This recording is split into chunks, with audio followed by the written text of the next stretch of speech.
City Council meeting for the 9th of May 2018. Bienvenue au Conseil municipal de la Ville d'Ottawa pour le 9 mai 2018. For those who are able to, please rise for a moment of personal reflection and remain standing for the national anthem.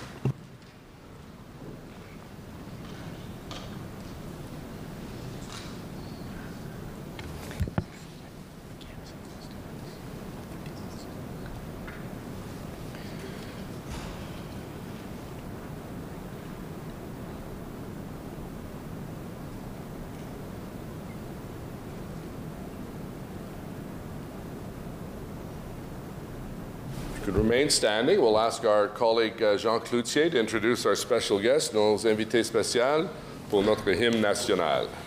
Merci, Monsieur le Maire. Thank you, Mr. Mayor. La chorale de Franco. The choir of Franco-Cité is a group of students in 12th grade, Alexandra Lee Dumaine, with Mrs. Melissa O'Connor, a teacher, gathered some students to constitute a choir who practices every Tuesday after school. This choir, a gospel style, likes to get together to sing very well-known songs. Their super voices are here today with Mrs. Paquette, a teacher, under the direction of Alexandra. So, the choir of the Catholic Franco-Cité High School.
Alors, merci beaucoup. Oh, thank you to all the students in Franco-Cité. Good morning, ladies and gentlemen. Bon matin, mesdames et messieurs. On behalf of the City of Ottawa and my council colleagues, I'd like to welcome to City Hall the leaders in charge of the Good Samaritans Interfaith Food Drive for the Ottawa Food Bank. I'd like to recognize the Good Samaritans Leadership Mosaic, Imam Zijad Delek, Rabbi Ruben Bolka, my minister, Jim Pott, Wendy James, Reverend Linda Gunwardnade, I know I've mispronounced that, Reverend Dr. Anthony Bailey, Father Jacques Kabungu, Rita Beder, Brian Turner, and I believe we also have Evelyn Greenberg. Is Evelyn here, who is our wonderful pianist?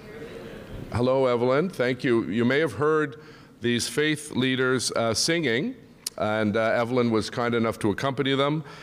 These are all members of the Capital Regional Interfaith Council, Ottawa Muslim Association, Women's Federation for World Peace, Ottawa, and the Diamond Group of companies that is helping out with this food drive, which takes place on May 11th, 12th, and 13th this year, and everyone is encouraged to bring non-perishable food item to their place of worship this Mother's Day weekend. We all can do more to touch the lives of those who do not have enough food on the table, and this initiative is one of the ways of helping those in need. Thank you all to these faith-based leaders for your generosity and for getting the word out. Nous vous remercions de tous vos efforts, de votre générosité. Thank you for all your efforts and your generosities, and For a job well done. Thank you very much.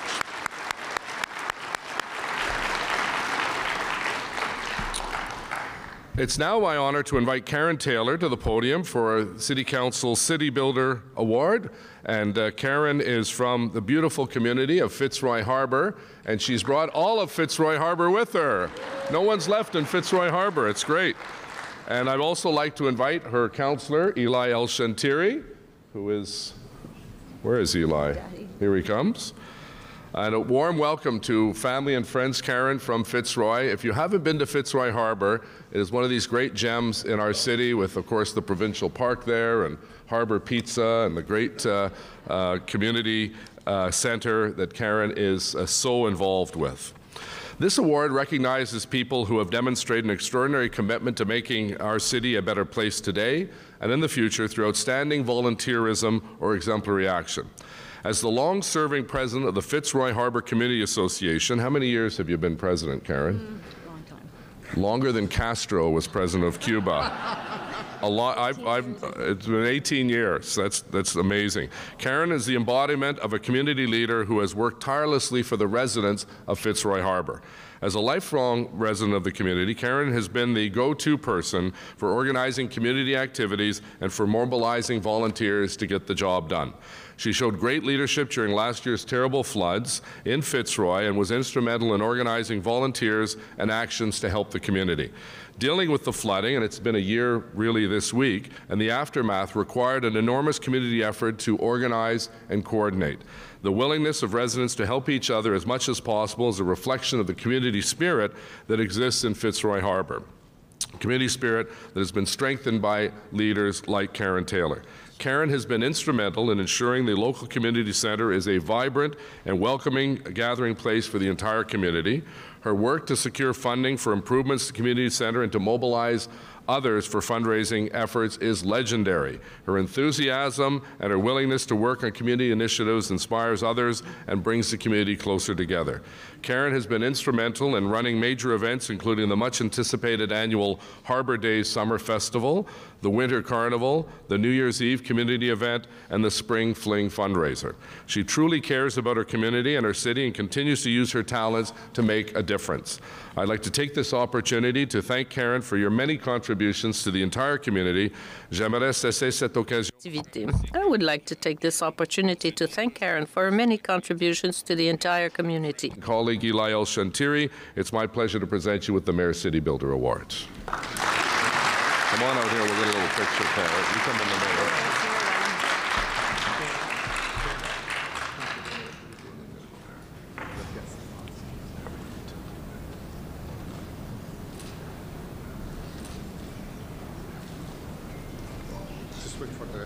Oh, come on up here. Come on up here. Sure. We got to get a big group picture. All of Fitzroy Harbour. Come on up here. If you live in Fitzroy Harbour, come on up. If you've been to Fitzroy Harbour, come on. Don't be shy. If you stand in this circle, you get free property taxes. Oh, here they come now.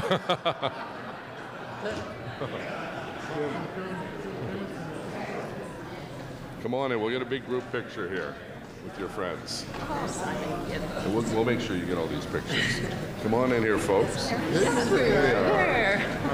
Come on in. The more the merrier. Wow, this is all of Fitzroy Harbour. Who's left? Come on in. This is great. Come on in. Squeeze in, folks. The pizzeria is closed. Get in there. Here. Come on in. We'll just move that a little bit. We'll come back. All right. Okay, make sure you can see. Come in between here.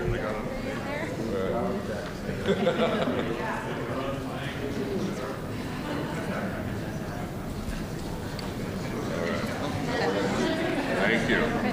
We're going to get Karen to say a few words. That'll help with the podium here. There we go. Yes. Oh my goodness. Wow. Oh, can you see me? Thank you for this great honor. I humbly accept this award for the spirit of volunteerism that's alive in us all.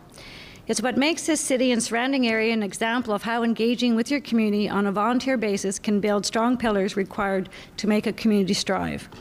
For my part, I come from a small town, Fitzroy Harbour, but don't let the fact that because we're a small village, we have no impact. There are dozens of wards and small towns within the greater Ottawa area.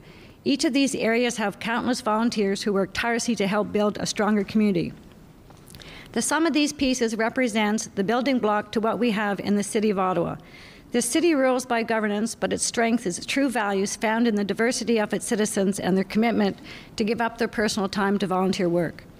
I'm proud of what I've achieved over many years of volunteering in my community. It's helped build soccer fields, ball fields, children's and seniors activities, and so most of all, lasting friendships amongst our residents. We're a small part, but the spirit of volunteering multiplied across all communities builds a strong, caring, and helpful society of which I've been committed to. Again, thank you so much for this award. I will cherish it forever and proudly display it as a symbol of what volunteers can achieve through engagement with their individual communities. Well said. Thank you.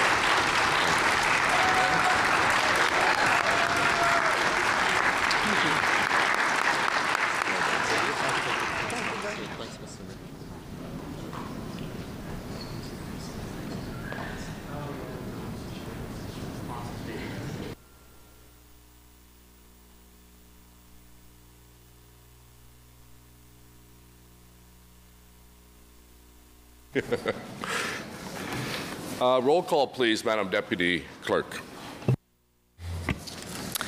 Conseiller Manette. Present. Councillor Middick. Councillor Harder. Here. Councillor Wilkinson. Present. Councillor El Shantiri. Present. Councillor Kadri. Present. Councillor Taylor. Ici. Councillor Shirelli. Here. Councillor Eglai. Here. Councillor Deans. Here. Councillor Tierney. Present. Conseiller Fleury. Ici. Councillor Nussbaum. Here. Councillor McKenney. Present. Councillor Leeper. Here. Councillor Brockington. Here. Councillor Chernyshenko. Present. Conseiller Cloutier. Présent. Conseiller Blais. Here. Councillor DeRose. Here. Councillor Moffat. Here. Councillor Kakish. Present. Councillor Hubley. Here. Mayor Watson. Here. You have a quorum, Mr. Mayor. A confirmation of minutes, adoption de procès-verbaux pour le 25 avril 2018. Carried. Declaration of interests, including those originally arising from prior meetings. Déclaration de conflit d'intérêt. None. Communications as presented. We have one regret. Councillor Minnick is not able to attend today's meeting. Motion to introduce reports. Motion portant présentation d'un rapport. Councillor Nussbaum, second by Councillor Deans, please. That Ottawa Board of Health Report 14B, Agriculture and Rural Affairs Committee Report 34, Audit Committee Report 15, Committee on Productive Services Committee Report 32, Finance and Economic Development Committee Report 34, Planning Committee Report 62A, and Transportation Committee Report 32 be received and considered, and that the rules of procedure be suspended to receive and consider the report from the City Clerk and Solicitor's Office entitled Summary of Oral and Written Public Submissions for items subject to the Planning Act explanation requirements at the City Council meeting of April 25th, 2018, so that it is considered by Council while the application is still within its appeal period. On the motion, carried, adopté.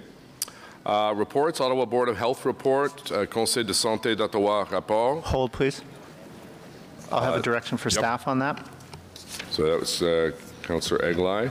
I believe Dr. Etches is here. Where is Dr. Etches?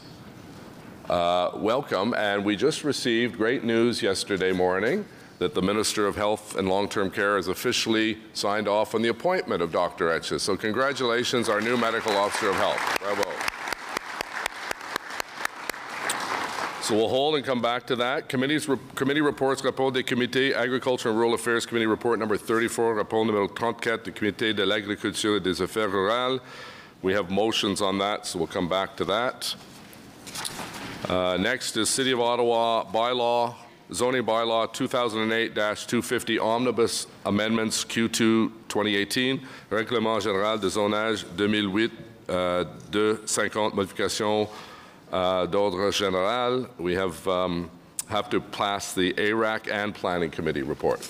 Carried on both. Site alteration bylaw, règlement sur les modifications d'emplacement. Carried. Audit Committee, report number 15, rapport numéro 15 de comité de vérification. The Councillor, if you want to say a word of thanks. Thank you. I appreciate the opportunity to do so. I'd just like to take this chance to thank the Auditor General Ken Hughes and his team for the excellent work on this very difficult audit, Mr. Mayor. Typically with audits, what we're looking at is just the numbers. In this case here, what the Auditor General and his team had to delve into was what makes a difference every day to people in long-term care, and that's our parents, our grandparents, and family members. So it was a very difficult audit, and I'm happy to say that in cooperation with the manager, Dennis Burrell, that all the recommendations are being adopted. So thank you very much. Great, and thank you to the members of the Audit Committee on the report. Carried. Adopté. Merci. Community and Protective Services Committee report number 32, rapport numéro 32 du Comité des services communautaires de protection. Numéro 6, Long-Term Care Services Third Party Review, examen indépendant des services de soins de longue durée. Carried. Thank you for all of the good work on the part of the committee and the staff. Item number 7 is Emergency Shelters Rooms Agreement with a private hotel and motels. Entente sur les chambres en refuge d'urgence avec les hôtels et motels privés. Carried. Finance and Economic Development Committee report number 34, rapport numéro 34 du Comité de finances et de développement économique.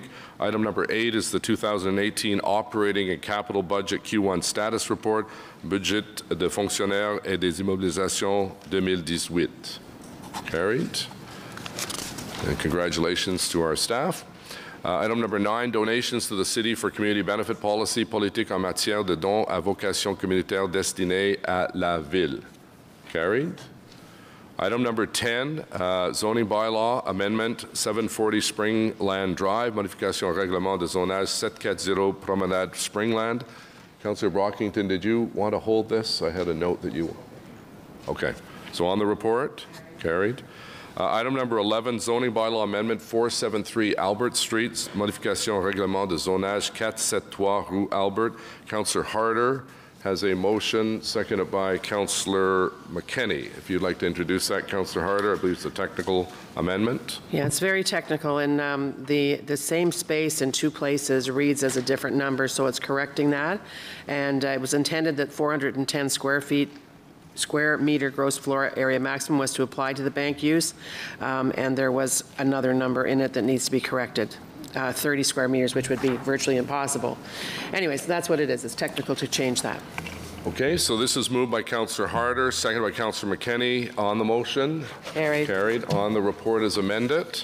Carried.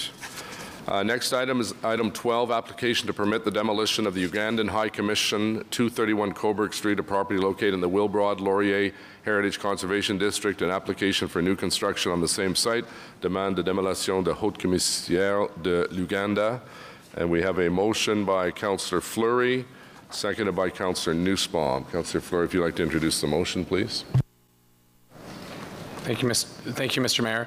Whereas the report was considered and carried by Planning Committee at its meeting of April 24, 2018, whereas the City wishes to support the efforts of the Prime Minister's initiative, and whereas the City has the legal authority under the Ontario Heritage Act to require a commemoration of, as a condition of approval of a new construction, and whereas commemorating the building at 231 Coburg Street is not subject to the commemorative naming policy for municipal parks, streets, and facilities because it is privately owned. Therefore, be it resolved that Council require the owner, as a condition of approval of the new construction, to bear the cost of physically commemorating the historic significance of the building to be demolished at 231 Coburg Street, as it relates to Lester B. Pearson's work as Minister of External Affairs from 1955 to 1958, in consultation with representative of Prime Minister's Row and to the satisfaction of the Manager of Right-of-Way Heritage and Urban Design. Okay, carried. On the motion, on the report as amended? Carried. Dissent by Leeper, McKenney, Fleury, and Moffat. Thank you. Item number 13, zoning bylaw amendment 231 Coburg, modification au règlement de zonage 231 Rue Coburg.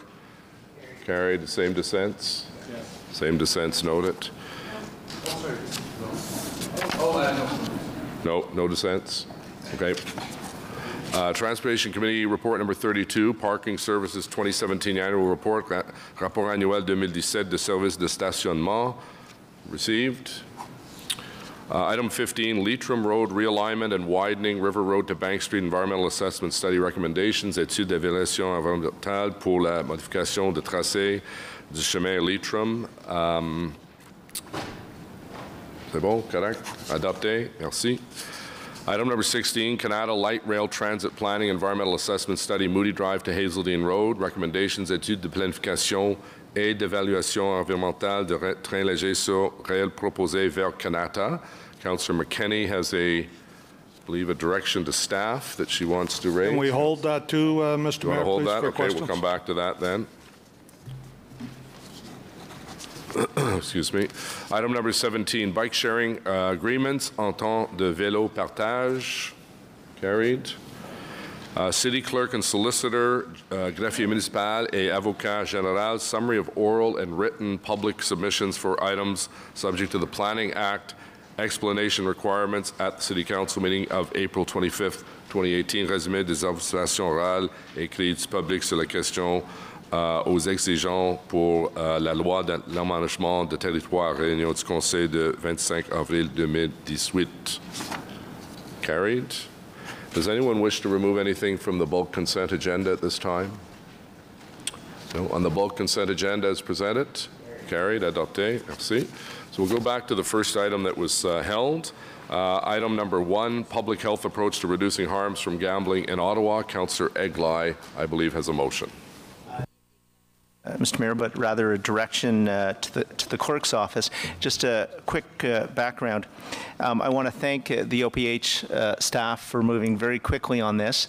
Over the last day or so, we entered into discussions about creating a letter of commitment with Hard Rock, similar in nature to what was arrived at through Councillor DeRuse's intervention, but this time on issues of concern related to the public health implications of an expansion of the gambling facility and gambling in general.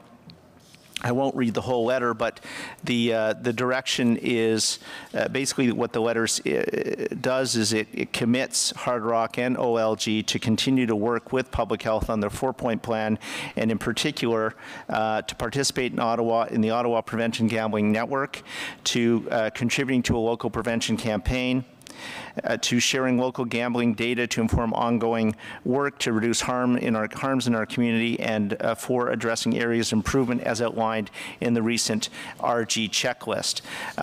So I think that's good news, and I want to thank all the parties for doing that. So the direction, and I'll provide a written version of it to the clerk's office shortly, is direction to the clerk's office to circulate the letter of commitment dated May 9th, 2018 to Chair Cadre from Paul Pellizzari, Executive Director, Social Responsibility, OLG, and Jeff Hook, Executive VP, Development and Marketing, Hard Rock Casino. So again, thank you for public health and to the Hard Rock and OLG for moving very quickly on this, and recognizing that with the expansion comes further health concerns and a willingness to work on addressing those health concerns. So thank you very much.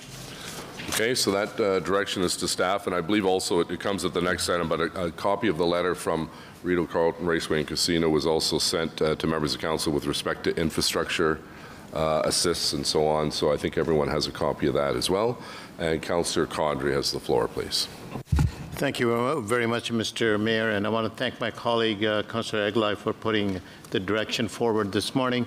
As Ottawa Public Health has been discussing these issues, or related issues similar to these recommendations this morning with Hard Rock in our 2 or 3 meetings that we've had, and they're in full support of these recommendations. So from a public health perspective, as the chair, I do support them, and we, as Ottawa Public Health, do support these recommendations going forward as part of the motion.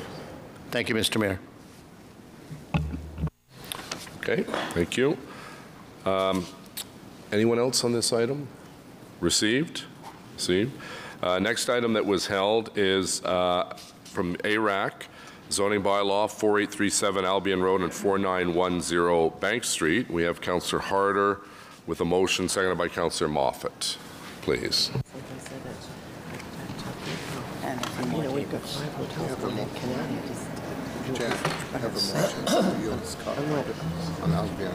Yeah. Sorry, Councillor. Yes, we do have a motion, Councillor Moffat and myself. And I'll just read the, therefore be it resolved that Council directs staff to initiate a bylaw under Section 45(1.0.3) to establish specific criteria in respect of any proposed expansion of the number of gaming tables at Hard Rock Casino Ottawa at 4837 Albion Road, so that any such proposal is to be heard by Agriculture and Rural Affairs Committee and Council of the City of Ottawa, and be it further resolved that the zoning bylaw amendment adding to the number of gaming tables at this location, if approved, shall not be enacted unless the applicant for the zoning bylaw amendment agrees in writing to the imposition of the criteria. And there's also a further be it resolved that should the amendment be approved by Council, a whole bunch on the ability to apply for a minor variance from the provisions of the bylaw in respect of the land, building, or structure before the second anniversary of the day on which the bylaw was amended shall apply to this site-specific amendment, and Council will not grant a minor variance in this term and will recommend that the 2108, sorry, this is a typo, 2018 to 2022. It's not 2108 yet. I won't be here when it is. Also not grant permission for minor variances to be sought. Marianne might be, but I won't be. So this is so that if there's any change, it cannot go through Committee of Adjustment. It must come back to Agriculture and Rural Affairs Committee and then to Council. Thank you. Okay, thank you. Councillor Nussbaum has a motion as well. Yeah, actually, I'm on the list to ask questions of staff on the report, but I'll introduce the motion. Motion so everyone knows, because you only have one chance to speak. So if you want to introduce your motion. Well, actually, I'm not tabling the motion yet, so I have questions of staff. Because I have it right here. Yeah, I've got an amended motion that I'll introduce later, but I first have questions to staff on the item. Okay, so does anyone else have any other motions? Okay, Councillor Chenishenko, do you have a motion? Okay. Okay, so Councillor Nussbaum, questions and comments. You know you have 5 minutes. So if you want to introduce a motion, you might want to do it now. Well, I'll get back on the list to introduce a motion if I have one. But no, the reason for getting on the speakers list now is just to ask some questions of staff on this item. So I guess I'm curious to begin with, just to understand a little bit better where we are now before this motion is voted on with regard to the issue of the slots cap.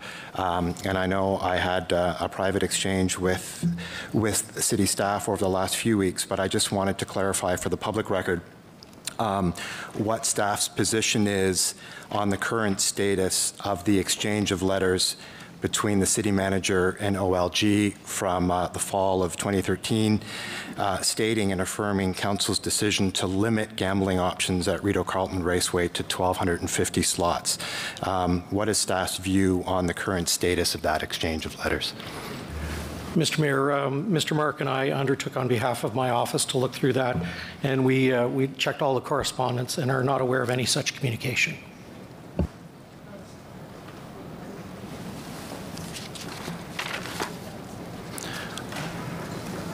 Sorry, I think the clerk misheard the question. The question was, what is the status of the exchange of letters from October 8th when Jack Pastor, the Director of Municipal and Community Relations, wrote to the city manager? Mr. Mayor, I'm not aware of any further exchange on that matter. No, I'm not asking if there was any further exchange. I'm wondering what the status of that exchange of letters is. Do you mean to the status whether it was answered or not? No, if it's currently binding on if OLG is of the view that it will continue to respect municipal views on gambling options. Have we heard anything since? I mean, no, let me stop there. Do we know that this is still a valid position from OLG? Mr. Mayor, I'm not sure we're in a position to respond on behalf of OLG. I can say that Council has not enacted any performance standards related to the number of slots through the comprehensive zoning bylaw as Council had done through the gaming tables. Council did do it on the tables, but did not through the comprehensive zoning bylaw on the number of slot machines. So I don't think staff are in a position to answer on behalf of OLG, but I hope I have answered the question as it relates to the status, as it relates to the city bylaws. Okay, I'll just read out the key sentence. So OLG writes to the city manager in 2013 and says that OLG will respect a municipality's choice regarding conditions for a casino. For Ottawa, this means that private sector service providers will be required to follow the decision of council articulated in the resolution of August 28, 2013, to limit gaming offerings at Rideau Carleton Raceway to 1,250 slots and 21 live table games. So what is the status of that commitment now? Mr. Mayor, I can only reiterate what I previously said. Council, when it enacted a zoning bylaw limit, enacted it solely on the gaming tables and did not enact it as it related to the slot machines. This predates my time here, so Mr. Smith can provide more information on that if required. But the status as it relates to the council's position, having translated into the zoning bylaw, is related only to the gaming tables at this point in time. Okay, so Mr. O'Connor sent me a note a few weeks ago, and I'll just quote from it, that the September 13th, 2017 council decision on Ontario Regulation 8112, quote, resulted in the city permitting gaming to take place at the site, subject only to such limitations contained in the zoning bylaw of the city. So is that a fairly good encapsulation of staff's position on this? Yes, Mr. Mayor. Okay, so what I'm gathering from that is that council's decision in 2013 ought to have been accompanied by an internally initiated zoning amendment to ensure that the commitment made in the letter had some weight in terms of the city's own bylaws. Mr. Mayor, it's our opinion that had Council chosen to enact a performance standard cap in the comprehensive zoning bylaw review, as it had done with the tables, that position would have been solidified, but it was not done, Mr. Mayor. Okay, so just so that I understand in terms of understanding what advice staff would have, so the next time Council's in a position of making a decision that staff feel is not enforceable by virtue of a gap in the city's bylaws, what would be the best thing for council to do to ensure the enforceability of exchange of letters of the kind that were sent in 2013?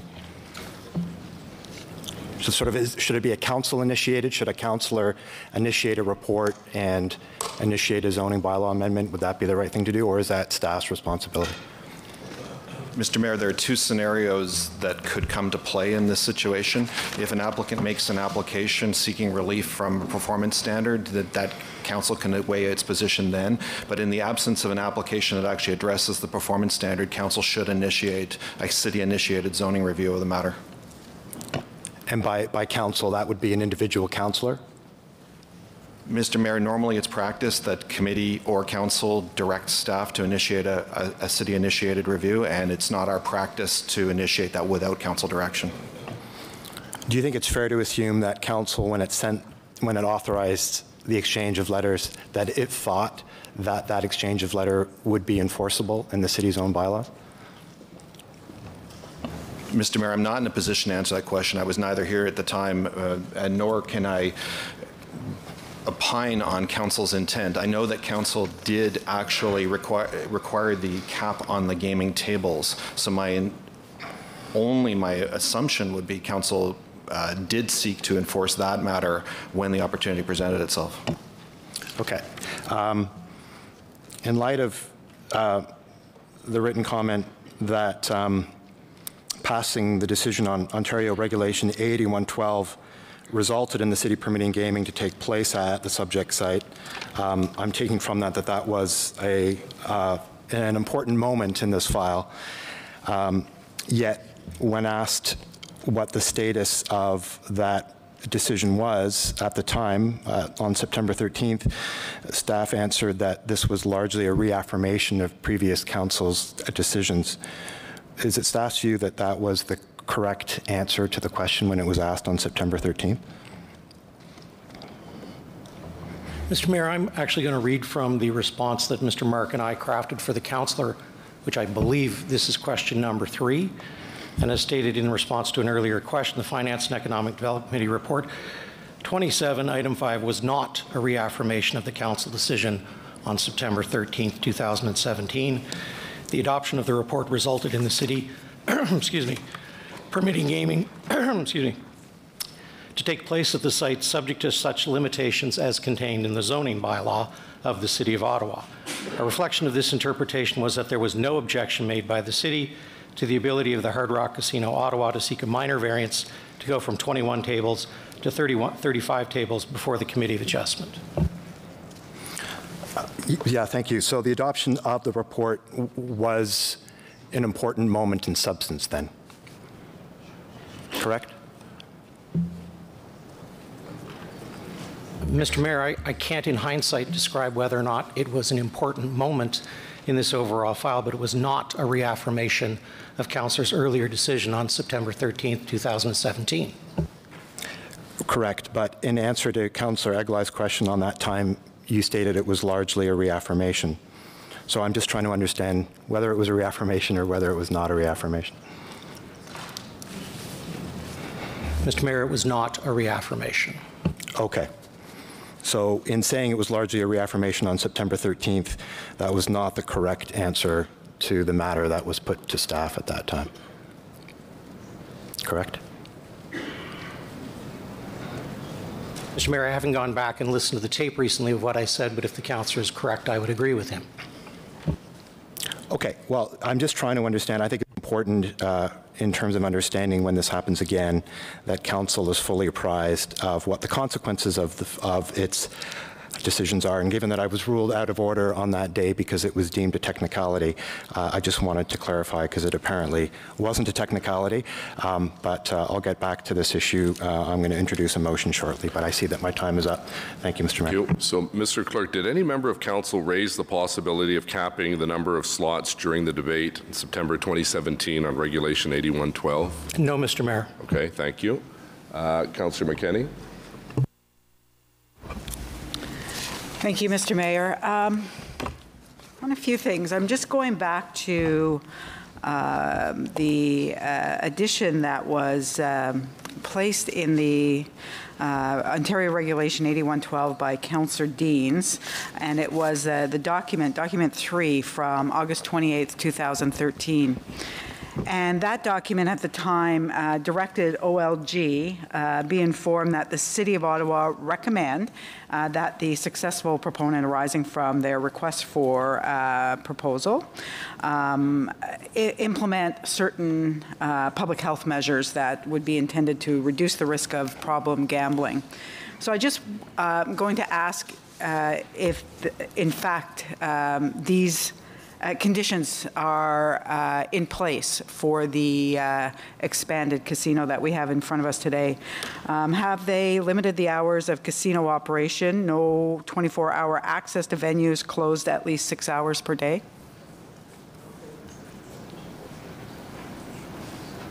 Given it was a question about public health principles, I'll respond. Okay, sure. The 4-point plan that Ottawa Public Health put forward is one that Hard Rock Ottawa is committed to supporting and carrying out. So we have that in writing. And it is a strong plan. It's stronger than the initiative that was put forward in 2013, which really focused on just the gambling casino environment. And I'm sorry, that wasn't my question. So the 10 I have a very specific question. Yep. And the question is, has Hard Rock Casino Ottawa put in place the public health measure that is intended to reduce the risk of problem gambling, that is limiting the hours of casino operation where they are closed at least 6 hours per day? I think it's just a yes or no, actually. Sure. The the evidence has evolved since 2013, and so some of these policy measures, like the 24 hours of opening, do not necessarily have... So I'm taking it, you're saying no. So what we have... If you allow her to answer the question and show some respect to the time, please. I'm running out of time as I ask my question over and over. I know, but as you talk, the clock runs. So if you allow, when she talks, the clock doesn't run. So the commitment that we do have is that they will continue to improve their results on the RG accreditation program, which includes the hours of operation. So they're committed to working with us to improve their accreditation results, which do speak to the hours of operation. Okay, so I'll take that as a no. Have they restricted the number of electronic gaming machines and by slowing down the machine's speed of play and prohibiting features that promote false beliefs of the odds of winning? So that is part of what we're discussing at the Gambling Prevention, Harm Prevention Network. There are features that OLG is introducing that do provide more information to players about the risks that they're getting into. Have they eliminated the casino loyalty programs? All of these elements are part of what they're committed to continuing to discuss with us. Have they prohibited ATMs on the gambling floor? We do not have specific answer on these things right now. This is part of what they're committed to looking at with us. Have they prohibited casino credit and holding accounts? And have they reduced the maximum bet size? So same answer. Okay. And do we know if there will be shuttles running between any seniors' residences and the Hard Rock Casino? Mr. Mayor, our understanding in terms of the shuttle service is provided between the Greenboro Transit Station and the casino facility. I'm not aware, and we have not been made aware of any shuttles that are running between seniors' residences and the facility. I have a letter from the Community Health Center in my ward from yesterday, quite concerned and reiterating their position of 2013. They have a problem gambling program specifically for older adults. We know that seniors are harder hit by problem gambling at gambling tables and electronic gambling tables, and they have asserted with me anyway, and I can read it out loud, or I can certainly forward it to anyone who would like to see it, that they will need additional resources to address the increase in problem gambling in the catchment area. Have you heard that from Centretown Community Health Center? I have the very specific email that I'm happy to share. Sure. We did consult with all of the treatment agencies that support people with problem gambling in Ottawa. What they told us was that they see the biggest gap is around prevention and awareness. So they mentioned they don't have wait times right now for service, for treatment for problem gambling. What they said is that probably points to people not knowing that there are supports available and they're not coming forward. They don't identify when there's a risk. That's why our plan is to work with these treatment providers, and they have agreed. They support this plan to focus on prevention and awareness of treatment options, as well as bolster our surveillance network to be able to assess, is there a change in the patterns? Are we seeing an increase in the need? They were in support of the 4-point plan that we put forward. If there is an increase in demand, then we do know the community health centers are funded through the local health integration network, and they would welcome additional funding for treatment. So the community health center was clear with me that, in fact, to be able to meet the demand, they actually have to move resources from other areas. So it is clear that this is going to have an impact, especially on seniors and older adults in my community, and I'm really quite concerned about it. And I'm concerned that public health is not as concerned, but that's for another day. I think that suggesting that we go to the LHIN when there are many right now we have several asks into the LIN for funding for different programs in the community, and we're not getting those funding agreements met, or the funding requests met. Doesn't really satisfy me, but that's for another time. I just want to go back now to the questioning from Councillor Nussbaum and the limit on the slots. So if I'm clear then, if we include a limit of 2,000 slot machines in the zoning today, if we amend the exception 528R to include 2,000 slot machines and 55 gaming tables, if the OLG decided at some point that they would have to come back, that they wanted to increase that, they would have to come back to committee and council. Is that correct? Yes, Mr. Mayor, that's correct. Okay. So I do have a motion then, Mr. Mayor, that I would like to introduce, so I'll get back on after and do that. Okay, Councillor Chernyshenko, please. Thank you very much. A couple of points I wanted to raise and reiterate here. I'm not going to be voting against this rezoning motion today because it is quite simply that, a zoning motion. My concerns that I have about both the process would follow, I suppose, the type of questions that Councillor Nussbaum has been raising. There was considerable confusion over whether we had the ability to request a cap, thought that we were requesting a cap, would have this returned to us again, and I believe that better explains why there was no motion at what we now learn to have been the time when someone ought to have raised a motion. And so I think there are important lessons in process that I would ask staff to review and see what greater clarity could have been offered to councillors at the time. We were told at various stages this is not yet the right moment, for example, which leads me to my second point I want to make here, which is all along I have had health and addiction concerns about this. I spoke quite extensively at the Board of Health, raised a number of questions, and I continue to hold those reservations today, but they aren't zoning questions. So I will continue to work as a Board of Health member and on other fronts on those.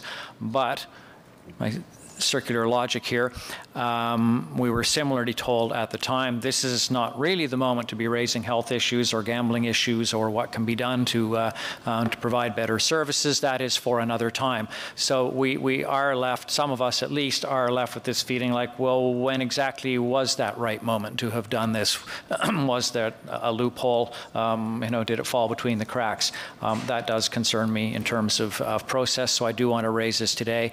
My vote for rezoning isn't a happy one, isn't a carte blanche. Everything was done great, so I do want to flag those two concerns. Thank you. Right, thank you. Councillor Deans, please. Thank you, Mr. Mayor. Well, let me just say that, there's two big issues for me here. There's the practical ward councillor one in terms of the transportation and transit issues around the site. And I want to thank the ERAC committee and the councillors who worked with me on this. And I think that we did a pretty good job. And there's a number of recommendations coming forward that I'm quite happy with. I'm a little fussed about this whole limit on slots, and I guess just going forward, what I'm looking for is some way of ensuring that council's will can find a path forward. I clearly understood that there was going to be a limit on tables and a limit on slots in 2013. When 8112 came back, surprised to hear Mr. O'Connor say that he wasn't aware of that, because I actually appended my 2013 motion to 8112, and it had the limit on slots in it. So I don't know how we could not have been aware of it. But just when you look at a go-forward plan, how do we make sure that council's will, if our will now, we've heard, is 2,000 slots, not my will, but it's I think the will of the majority, and it seems to be the will of the proponent. They said at ERAC the other day that it'd be 20 years before they needed more slots. So if we all have sort of a collective understanding, how do we embed that collective understanding in a way that this isn't going to happen again, where we find out a few years from now that actually we didn't do it right? And I think that's what happened. There was a will of council, there was an intention, a stated intention that there would be a cap of 1250 on slots. Somehow that slipped away from us, and we don't want that to happen again. So if it's 2,000 now, how do we go about embedding that in zoning so that everybody is singing from the same hymn book? Mr. Mayor, Council can enact an amendment to the zoning bylaw to put a cap in on slots as it already has for tables. It's an amendment. Now, my advice to Council, and I have responsibility to advise Council, that moving a motion today on a matter that was not considered during the zoning bylaw review process exposes Council to appeal for it being outside of the scope of the amendment before it today. My advice to Council, should Council choose to proceed with this matter, is that you would direct staff to bring a subsequent cap amendment, giving us the opportunity to follow due process to reduce your risks under an appeal. So it wouldn't be part of a comprehensive zoning bylaw, it would be a sort of a one-off? Is that what it would be? Mr. Mayor, Council has the option of either. Council has directed us in the past to bring forward site-specific zoning bylaw matters for review. Council also could wait to the next comprehensive zoning bylaw review to do it. It's Council's choice, Mr. Mayor. Mr. O'Connor, you wanted to add something? Yes, Mr. Mayor, just to indicate that, and I'll preface my remarks by saying I don't have an absolute answer, but we are doing governance for the next term of council, Mr. Mayor, and I will be pursuing this with each and every member of council to try to find a better system to make sure, as the councillor said, this doesn't slip through the cracks. I also think it's important. Mr. Mark is not here today, as he was at an OMB hearing that continued, and he is unexpectedly out of the office. He did, however, at 9:39 this morning, send me the following information, which I want to share with members of council because that is what Mr. Mark is like, talking about this motion with regards to caps. And he said, and I quote, "My opinion would be that while there is no case law yet from LPAT on an amendment made at council, not recommended in the staff report, given that it is providing what the applicant wishes to build, it stands a reasonable chance of success." I'm not, can you just interpret that for us? I think what Mr. Mark was trying to encapsulate was taking into consideration what the GM said and what the draft motion that I've seen says. He believes that if it was challenged subsequently in front of the new tribunal, that it would have a reasonable chance of council's will being upheld. And I wanted to share that with you before you made the vote. Anything else, Councillor? Okay, no, that's fine. Councillor Fleury, please. Merci, Monsieur le Maire. Moi, mes questions sont au sujet. My question's about public health, just to reaffirm, because I am a bit confused by the earlier interaction. When I was in public health earlier, we were talking about getting more funding, but now it seems to be around 350,000, if I remember. There seems to be a gray zone here. It seems that they need more support services for people who are addicted. Can you reiterate your position? If it's not the same, can you change it? Or what changed? Are putting forward for this plan is a minimum. So we did adjust our letter that we wrote to the province and framed this as a minimum ask. The work that we've identified in the plan remains the same. We think we need to work on outreach to populations at higher risk, which includes seniors and youth. We know we need to do better surveillance. We know we want to do awareness of what are the risks of problem gambling and the ways you can access treatment. And we want to have a network. So the work is the same. We costed that out. We're confident in our request as a minimum of $200,000. We also checked back with the treatment agencies to ask if they were looking for additional funds. We did not hear that they were recommending that that be built into this request, since we're focusing here on prevention and the public health approach. They certainly were definitely interested if we go forward and we see increasing needs to be able to have additional funds, but that's a different avenue. En ce qui me concerne, moi, as far as I'm concerned, for those who follow the debate at Public Health, the danger is that OLG is only looking at issues related to addictions as opposed to access to the casino or demand, where we've observed more people who spend money online through outside networks, outside of Ontario also. It can be done through your computer, to your phone, and that's my concern. I think we've gone through this limit that is access to gaming. You can do it in a corner store, and here again they have services online.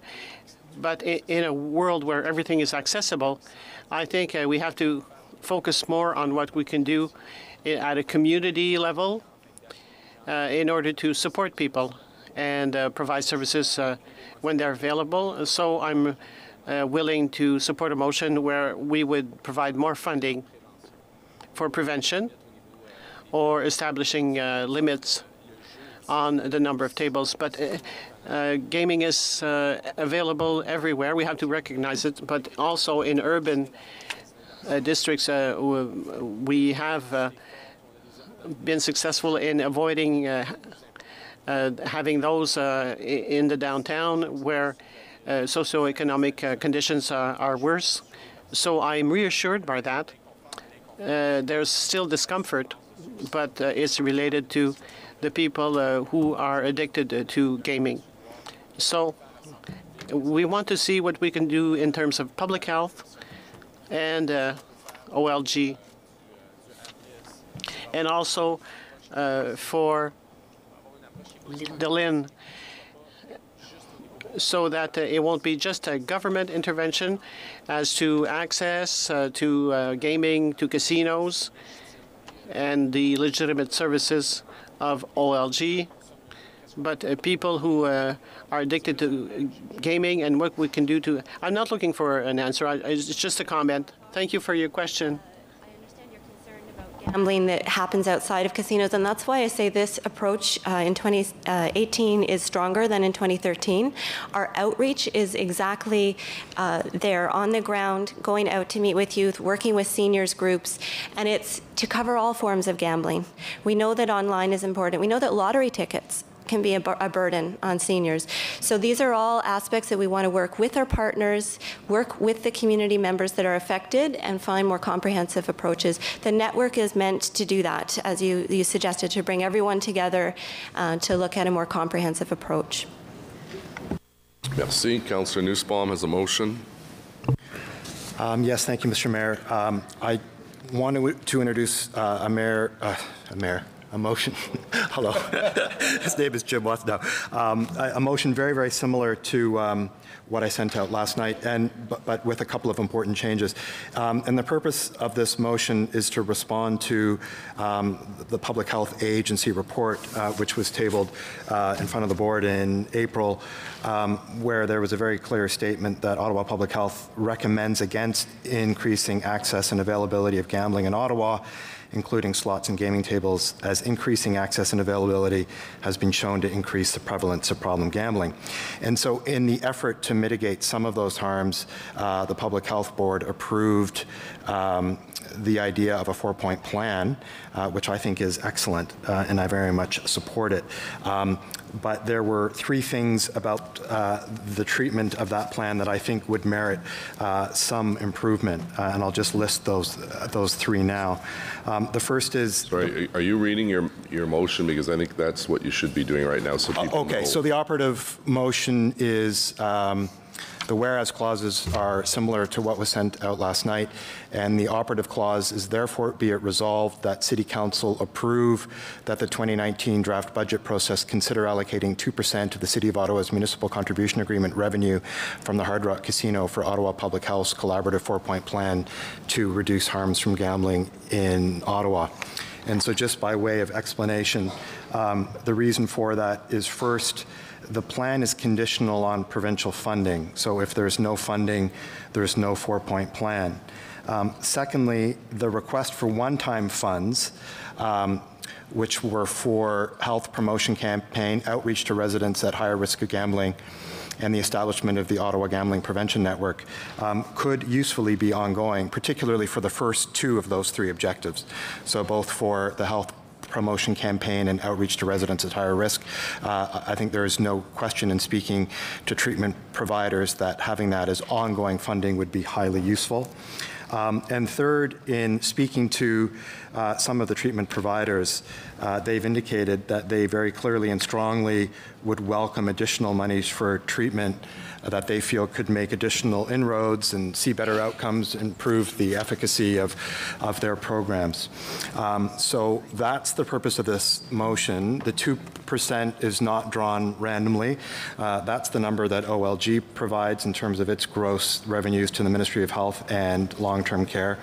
And interestingly, if you take the rough numbers that we get, we're looking at really an amount of about $100,000 in, let's say, 2019 revenues, building up to something closer to $250,000 if Hard Rock were to achieve the full increase in revenue that it anticipates should this report be approved. So we're talking about fairly small numbers that match very much what the 4-point plan had anticipated. Now, an important change from last night, and I think this is going to be helpful in addressing the concern of a few colleagues who approached me about this, is that staff pointed out that we have to be careful not to bind a future term of council. And so you'll see in the operative clause that what we're asking staff to do here is to consider in the 2019 draft budget putting this amount forward. And this has an important value, I think, because by then I'm sure the chair of the Public Health Board will have heard from the province whether or not funding is actually made available as per the motion at Public Health a few weeks back, because I think I got the sense that there were some colleagues around the table who support getting provincial funding but may not support additional funding from the municipal contribution agreement. So the good thing about this change is for those who are around this table in 2019, everyone will have an excellent sense of whether the province is funding the requested ask. If it is, then those who don't want to put additional monies towards treatment can vote against additional monies. Those who think that putting an additional $100,000 into prevention and treatment would be a good thing can vote in favor of it. So it's giving people the choice to wait to hear what happens with the province before voting finally whether they would be in favor of allocating 2% of the $5 to up to $12 million that we'll be getting over the coming years for public health purposes for prevention and treatment. So I'll stop there, Mr. Mayor. Thank you. Councillor McKenney has a motion. Do you have a motion, Councillor? Okay. Floor is yours.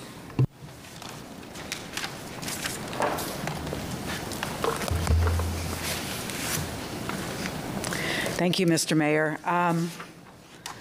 I have a motion that essentially would limit the number of slot machines. I think that is that has been the crux of a lot of our discussion,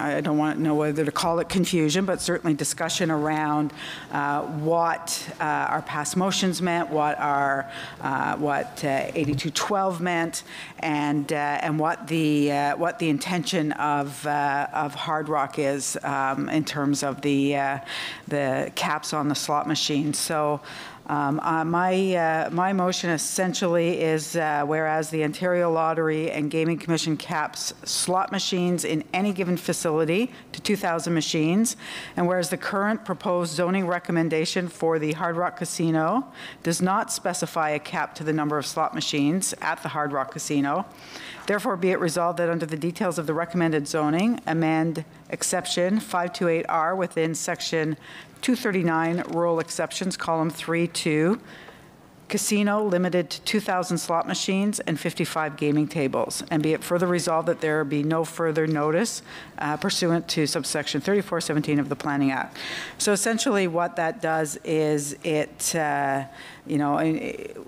in addition to having Hard Rock come back on the gaming tables to committee and council, although there is already a cap on slot machines with OLG, it means that if Hard Rock wanted to expand that they would have to come back to committee and council as well. Okay, thank you. Councillor Leeper on the report and the motions before us. Thank you, Chair. I just have a couple of quick questions of staff. The definition for casino that's been proposed in the report speaks to ancillary financial services uses. What are those anticipated to be?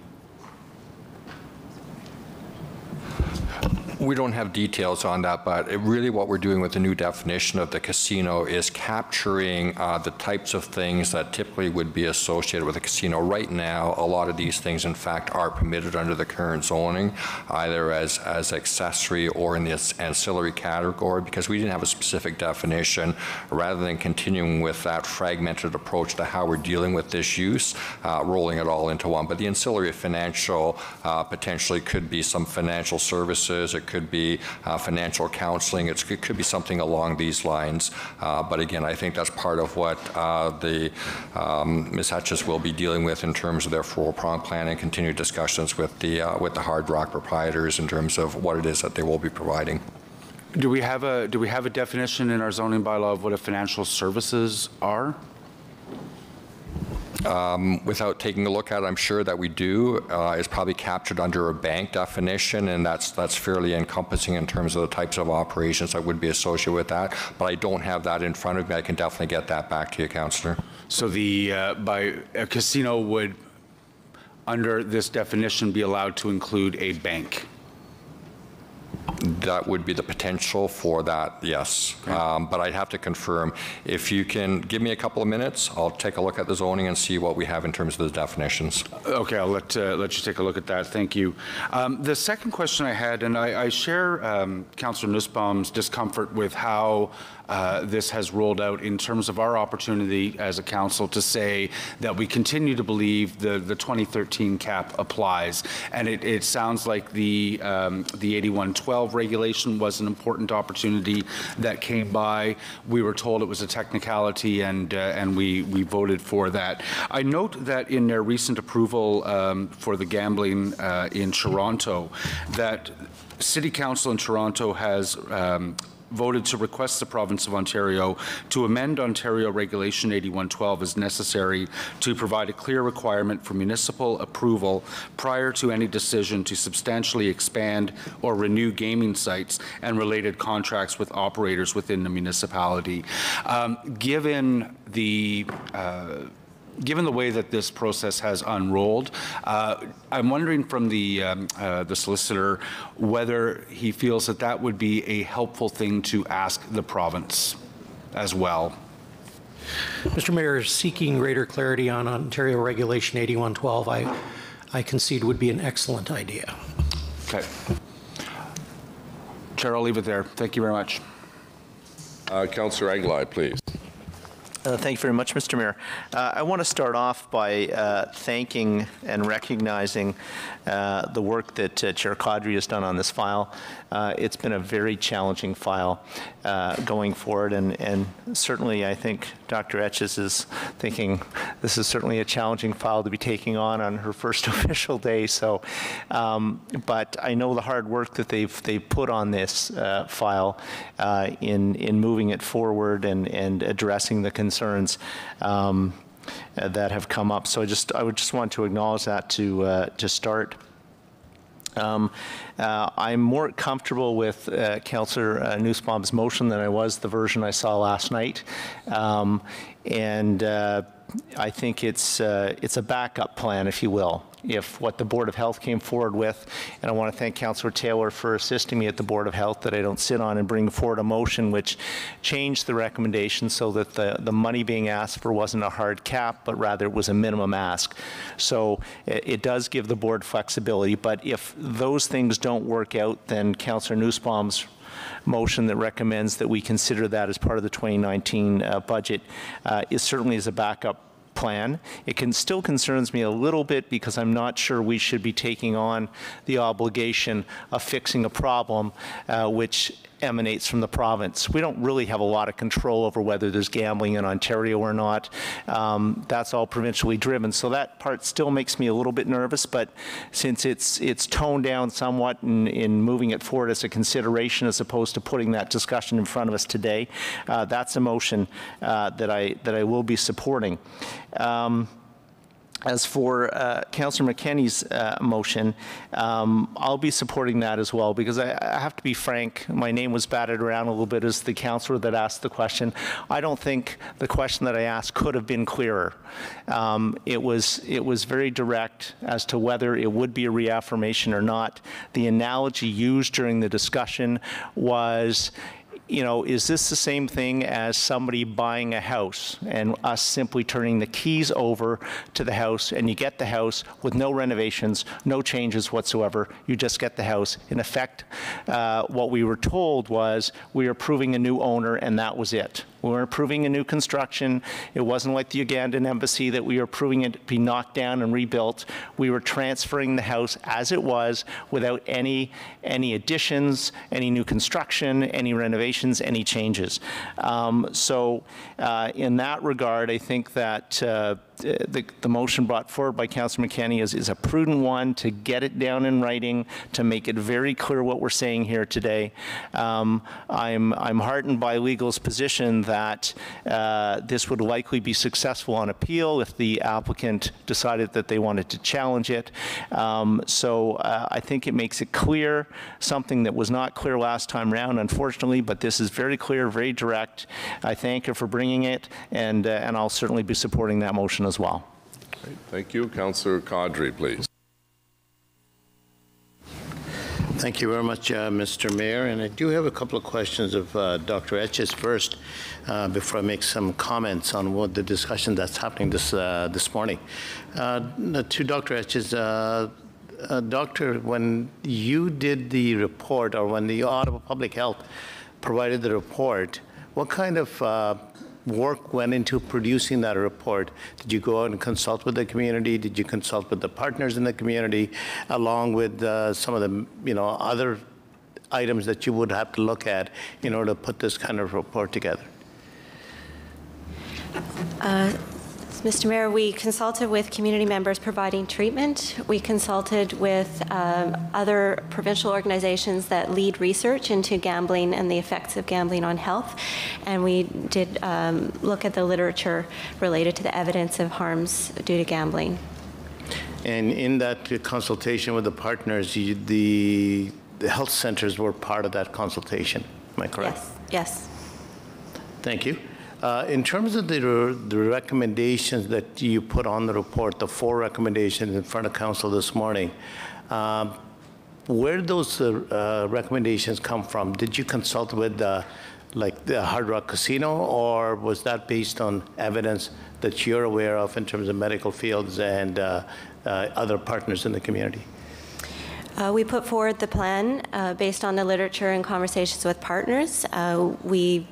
We shared some of the ideas around the network, wanting commitment from OLG and Hard Rock Ottawa to participate in the network, and we did get confirmation that this was something that they would support. Thank you, Dr. Etches. And just the conversation around the table this morning, I mean, I know what happened back in 2013 with the casino debate then.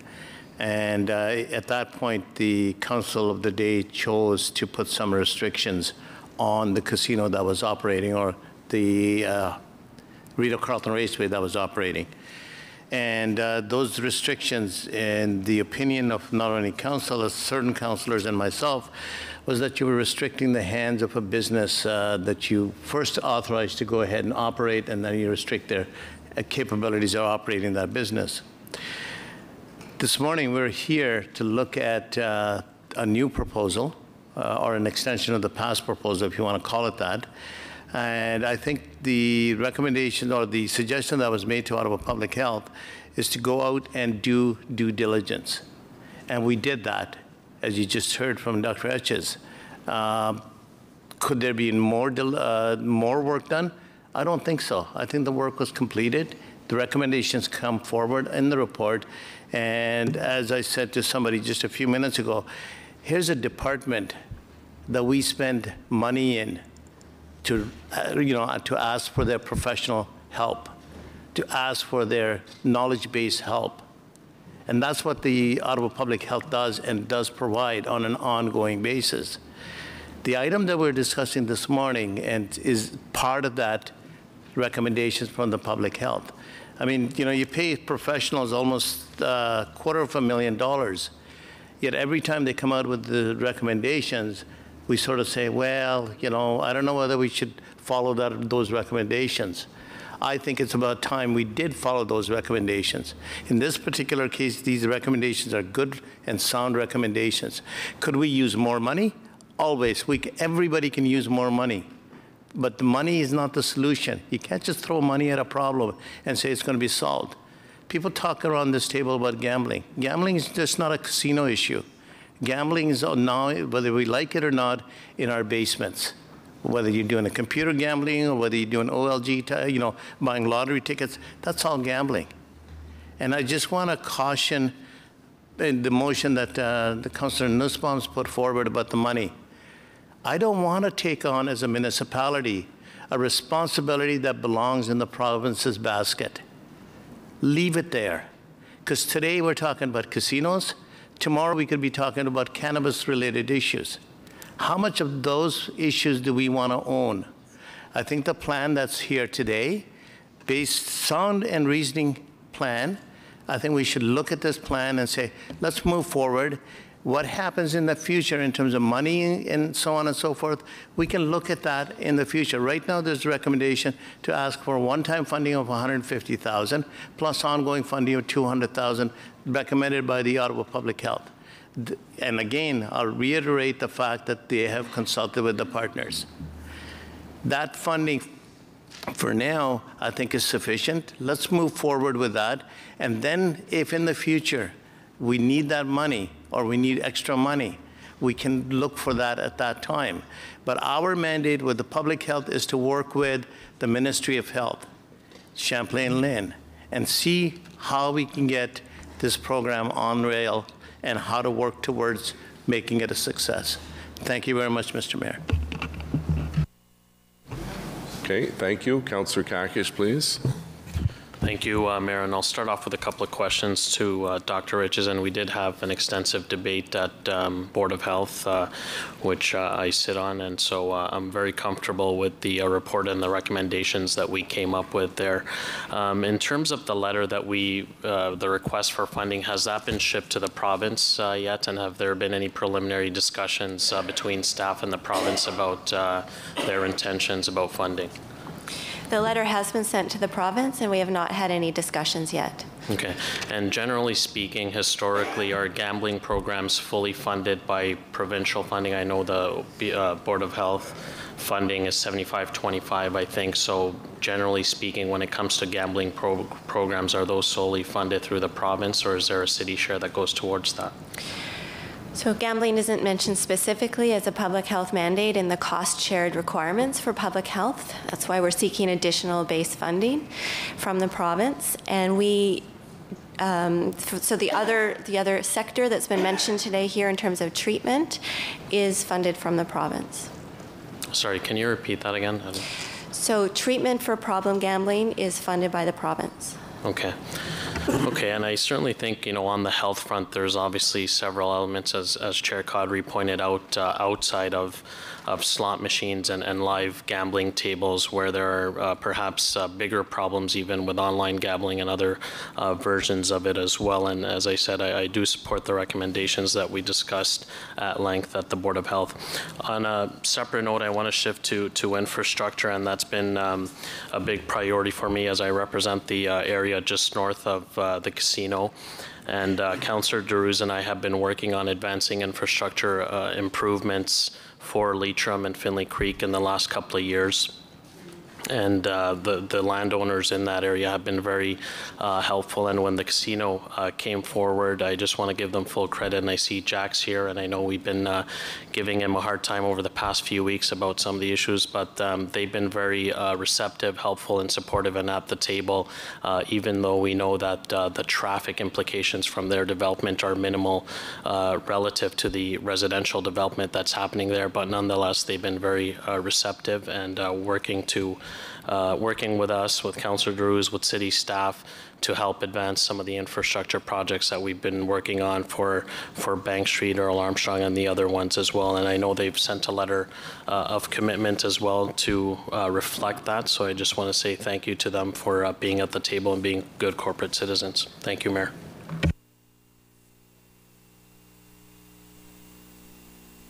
Okay.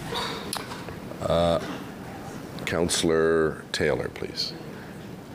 Thank you very much, Mr. Mayor. And I want to start by saying I'm a proud member of the Board of Health. And at the board, I spoke about the importance of supporting the health unit's plan to address problem gambling and increasing the footprint of community education. Acting on Councillor Eglai's presentation, I was pleased to move a motion that expanded the opportunity for OPH to pursue further funding from the province to address gambling. While I understand where Councillor Nussbaum's motion is coming from and his intent, I don't support it, and Councillor Kadri very eloquently articulated why. Council can decide at any point in its budget cycle to allocate further funding to OPH for any program area that we want. We don't need a motion today to signal to a future council that we can do that.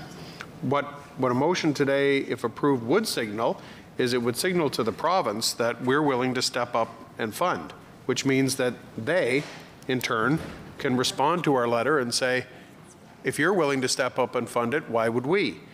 That's a clear signal to the province that they're off the hook.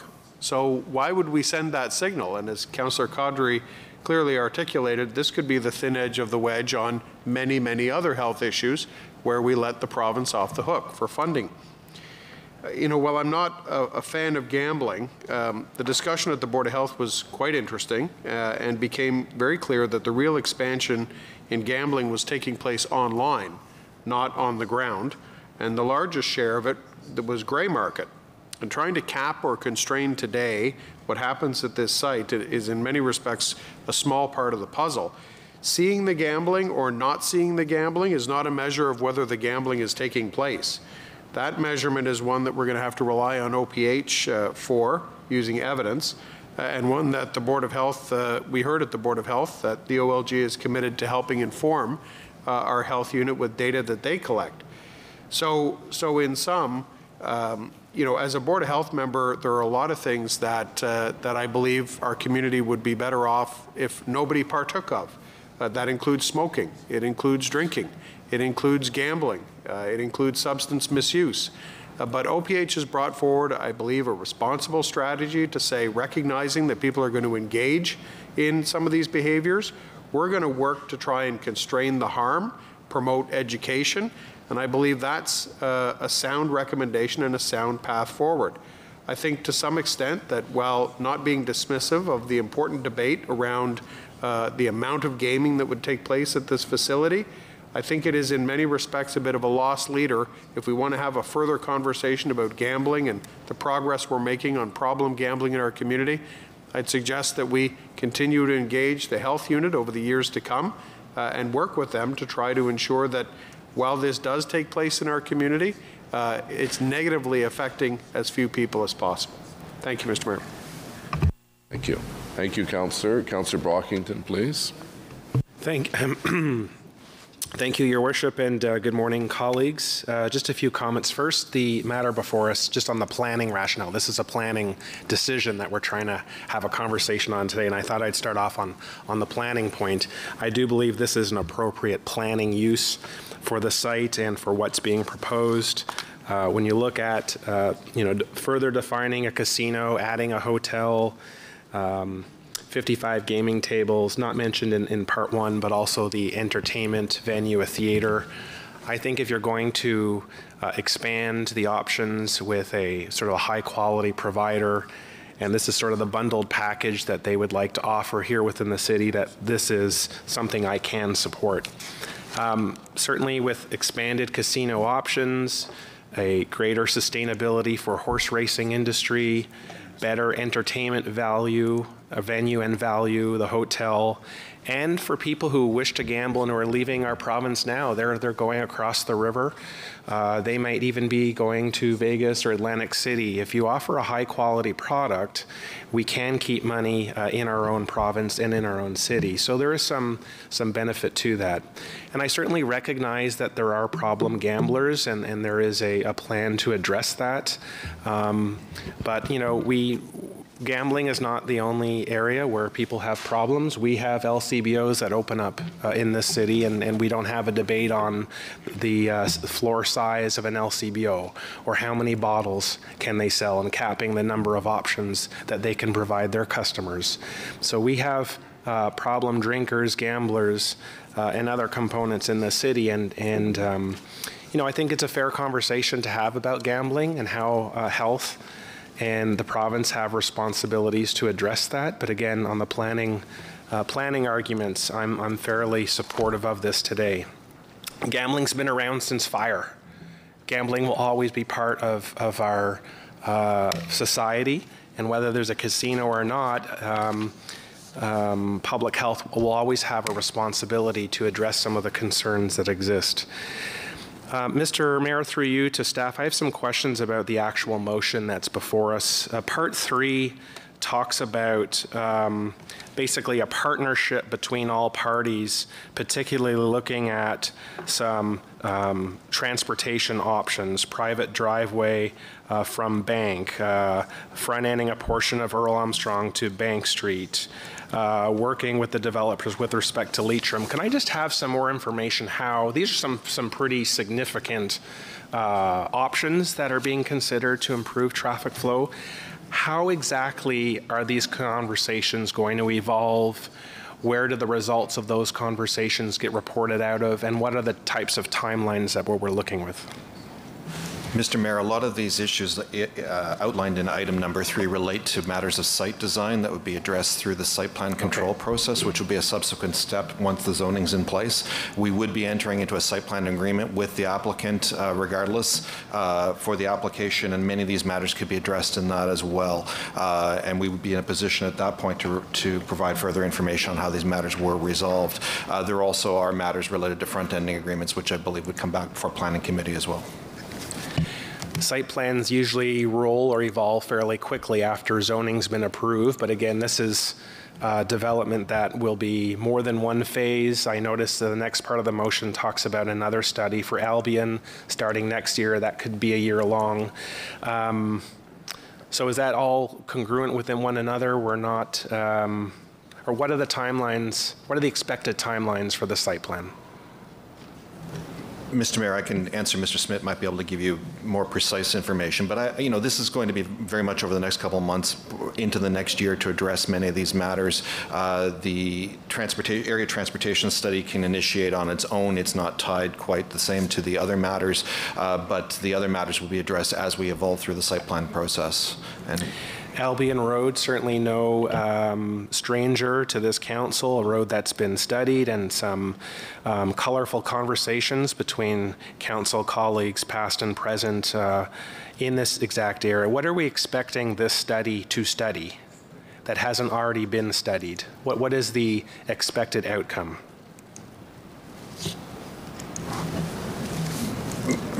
Mr. Mayor, I think at this stage it's premature because we haven't commissioned the work yet, but I think we're looking at further improvements to manage traffic safety at that intersection. And so we'll be looking at intersection configuration matters primarily through this work.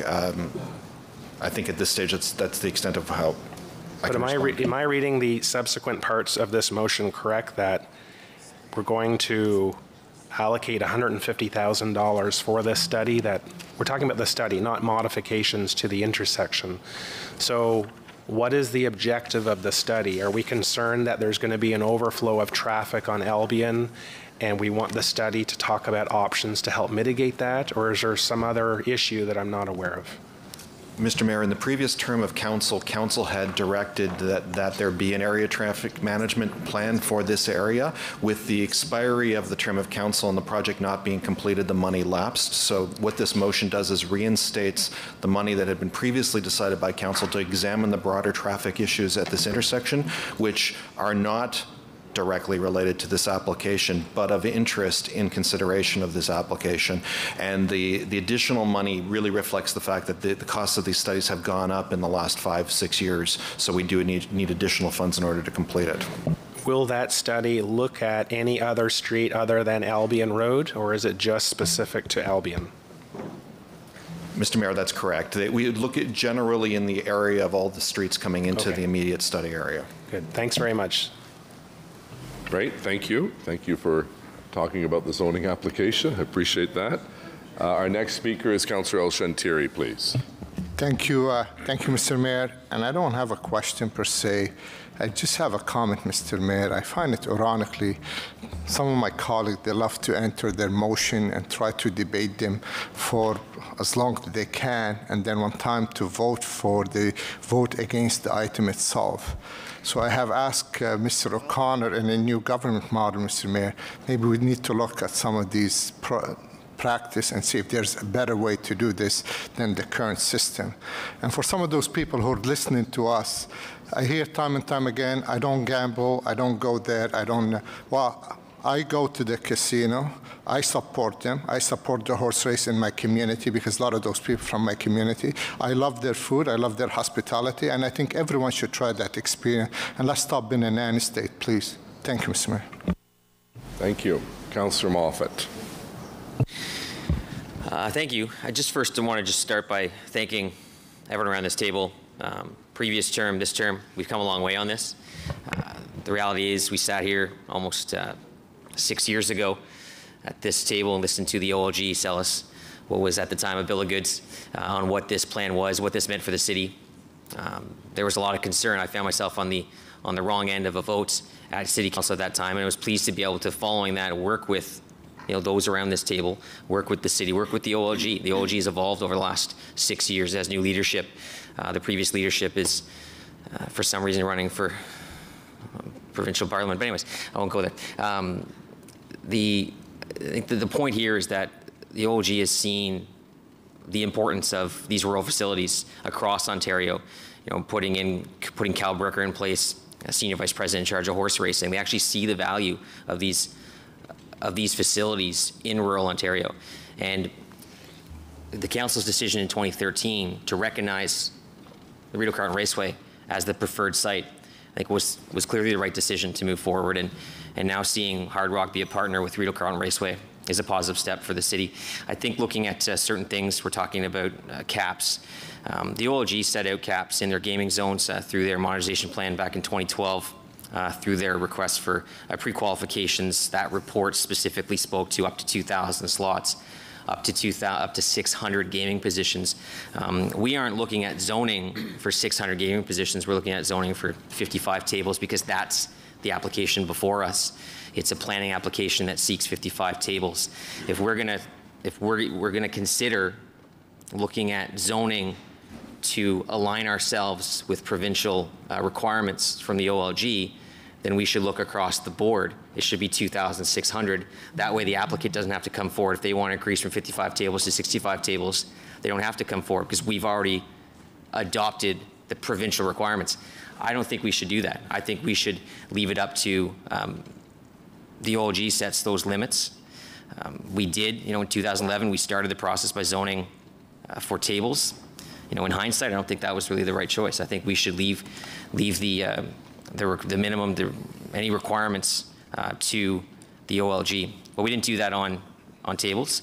Then I don't think we should do that though I don't think we should be zoning for slots, of the slot cap when one already exists. It's clearly there in the RFPQ, and I believe it was also in the RFP. That's not a public document, but I believe it was also in the RFP, and the proponent has committed to that 2,000 slot cap. I think there's a lot of positives here in what we're doing going forward. I think the site plan, the cooperation between Councillors DeRoos, Councillor Deans, and Councillor Kakish in working in the neighborhood on what the impacts of this. We all know that there's other impacts in this community. Those roads. The casino itself isn't going to increase substantial traffic on those roads. The problem exists today, but having those councillors work together on what could be done if there are issues, that they could work together on those, I think is a positive step. And thank you to Councillor DeRoos for being a part of that. And Councillor Deans for your cooperation at committee last week. Appreciate your presence and your comments on this application. So really just want to thank everyone involved, the OLG, RCR, Hard Rock, the community. John McMillan was here last week at committee representing the horse people, as he calls them. And the position they were in back in 2012 and 2013, position of uncertainty that hurt their business. This provided them some certainty. And I think it's important that we support those groups in our city and we support local business. The impact of this property on rural Ottawa in terms of jobs, in terms of certainty in our area is such an important step that we felt so far away from 6 years ago. So I really want to thank you, and happy to support this. I don't support the motions brought forward. To Councillor Kadri's point, it is provincial responsibility. The city can work with the province. OPH can work with the province on how that can be administered. But in terms of trying to take something over from the province that's provincial responsibility, that just leads to more downloading. I don't think that's necessary. Thank you. Right, and thank you, councillors. Councillor Moffat represents me at the Mayor's Caucus, OLG Mayor's Caucus, so I appreciate all those extra meetings. Councillor DeRoos, please. Thank you, Mayor, and thanks for my colleague at City Council. But this is, I don't have questions because I've been asking a lot of questions in the last 6 months. I probably would like to wrap up and like to say a few words and thank so many people that they've been involved in this project. I look around the table and council are always responsible and to bringing project and to bringing jobs creation in the city, not only in rural Ottawa, in the city. This file has been on the table since 2013. I know the councillors, some of them are here on the table, work very hard with OLG, but 2 years ago things changed. OLG and Hard Rock, they decided with Rideau Carleton to create a membership partnership, and the venue changed. We're still sitting here as a councillor talking about gambling, and we're talking about public health, we're talking about zoning, but really none of all these issues, they're good and they work together, but people need to look at this as a city project. We work on Lansdowne. We worked on EY Center. There was a lots of people agreed and disagreed, and then finally now we all enjoy them in the city. And I want to talk about Rideau Carleton as a destination, as a South End destination and job creation. We need to talk about the theater that's going to create 2,500 seats, that venue. We're going to have some artists coming and entertain the city of Ottawa and the residents. It's going to become a tourism. We keep talking about gambling, and Councillor Brockington made a great point. Right now, the city loses $70 million every year to cross the border. And yet, the city of Ottawa and the public health that exists in the city of Ottawa, we are handling all the gambling issue that we have right now.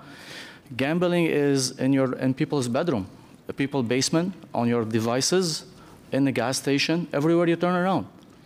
We need to talk about this project and look at the seriousness about it as job creation. What's going to do to the South End?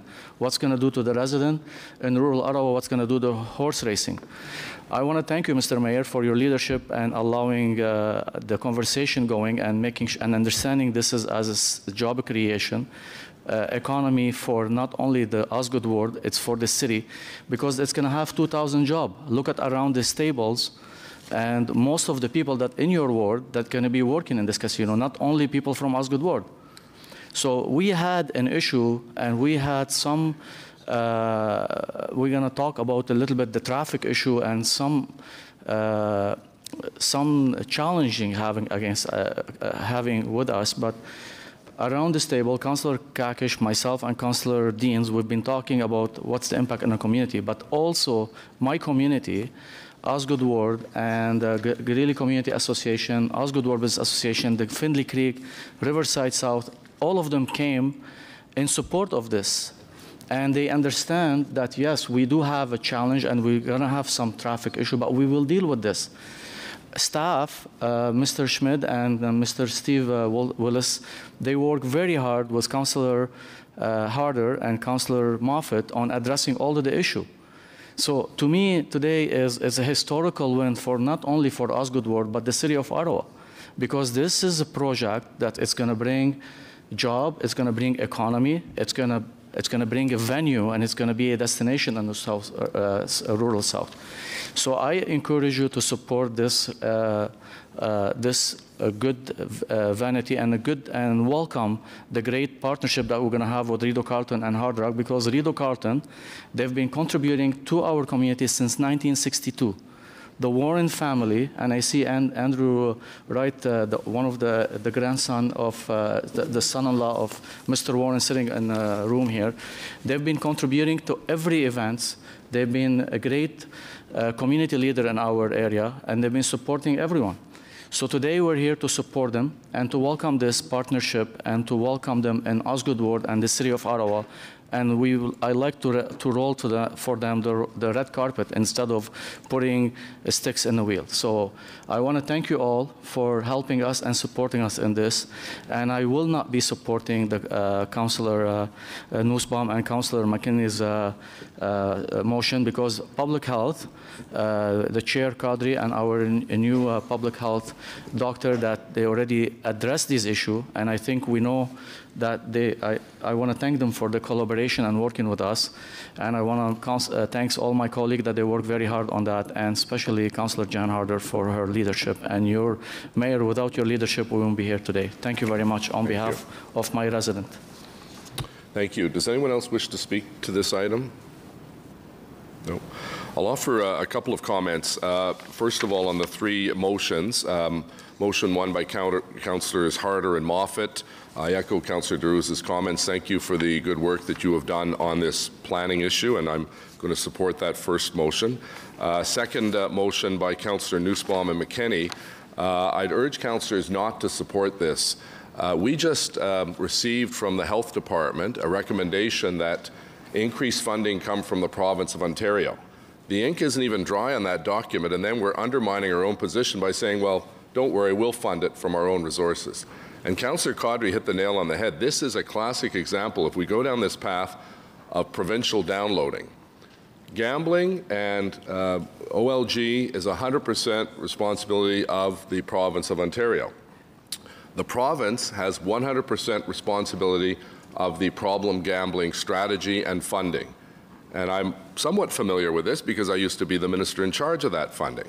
So the reality is that we should not be, in essence, subsidizing the province of Ontario. They get the biggest cut from the casinos, and yet we're being now asked by this motion to take a portion of our funding and put it into a provincial program. You know, it's the same as, you know, why not support the operating budgets of the hospitals or take over the highway system? We'd never do that in a million years because it's not our responsibility. You know, we remember what happened when there was downloading of a highway 174, and we're still suffering the great issues with that particular download. So I'd urge you not to vote for the motion that basically is sending it off to the next budget. That's the easy thing to do. Push it off and feel good if the motion passes. So I'd urge you not to support that. And same with Councillor McKenney and Leaper's motion with respect to the caps. I think Councillor Brockington said it right. You know, we can't micromanage every single project that comes before us, number one.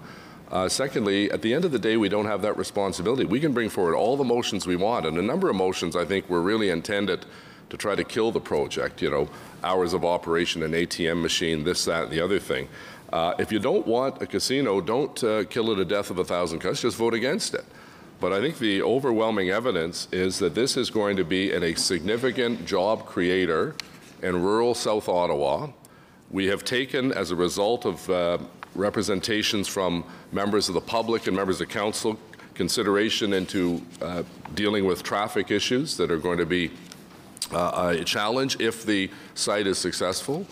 This is about the zoning to allow a hotel, by the way. Didn't even hear the word hotel on this whole debate.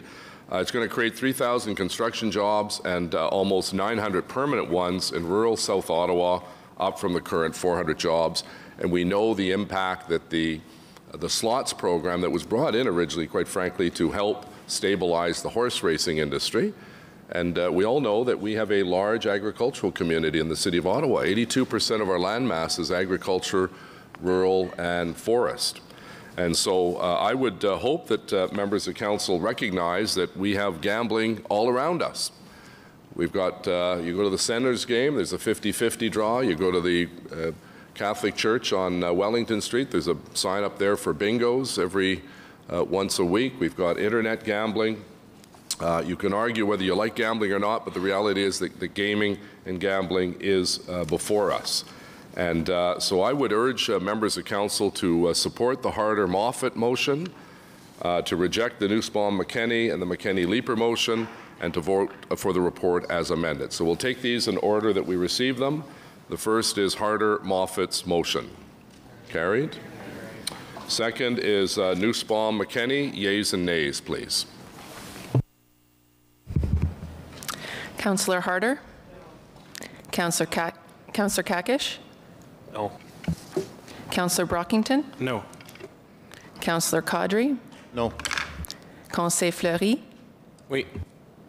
Councillor Wilkinson? No. Councillor Moffat? No. Councillor Egli? Conseil Blais? Conseil Cloutier? No. Councillor Hubley? No. Councillor Tierney? No. Councillor DeRose? No. Councillor Chernyshenko? No. Conseil Monette? No. Councillor McKenney? Yes. Councillor Deans? Yes. Councillor El Shantiri? No. Councillor Taylor? No. Councillor Middick? Councillor Leaper? Yes. Councillor Nussbaum? Yes. Councillor Shirelli? No. Mayor Watson? No. 5 yeas, 18 nays. On the McKenney-Leaper motion, yeas and nays. Councillor Harder? No. Councillor Kakish? No. Councillor Brockington? No. Councillor Caudry? No. Conseil Fleury? Oui. Councillor Wilkinson? No. Councillor Moffat? No. Councillor Egli? Yes.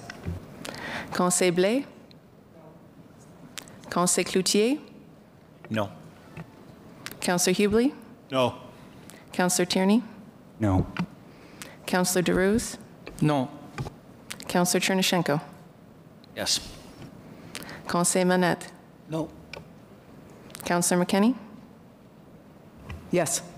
Councillor Deans? Yes. Councillor El Shantiri? No. Pardon? No. Can you repeat that, Councillor? No. Thank you, Councillor. Councillor Taylor? No. Councillor Middick? Councillor Leaper? Yes. Councillor Nussbaum? Yes. Councillor Shirelli? Yes. Mayor Watson? No. 8 yeas, 15 nays. On the report as amended, yeas and nays, please. Councillor Harder? Yes. Councillor Kakish? Yes. Councillor Brockington? Yes. Councillor Kadri? Yes. Conseil Fleury? Oui. Councillor Wilkinson? Yes. Councillor Moffat? Yes. Councillor Eglai? No. Councillor Blais? Yes. Conseil Cloutier? Oui. Councillor Hubley? Yes. Councillor Tierney? Yes. Councillor DeRuse? Yes. Councillor Chernyshenko? Yes. Conseil Manette? Oui. Councillor McKenney? No. Councillor Deans? No. Councillor El Shantiri? Yes. Councillor Taylor? Yes. Councillor Middick? Councillor Leeper? No. Councillor Nussbaum? No. Councillor Shirelli? Yes. Mayor Watson? Yes. 18 yeas, 5 nays. Okay, thank you. The next item is item 16, Canada Light Rail Transit Planning and Environmental Assessment Study, Moody Drive to Hazeldean Road, étude de planification et d'évaluation environnementale de trains légers sur rail proposé vers Kanata. I believe Councillor Chernyshenko. It's a question. Thank you very much.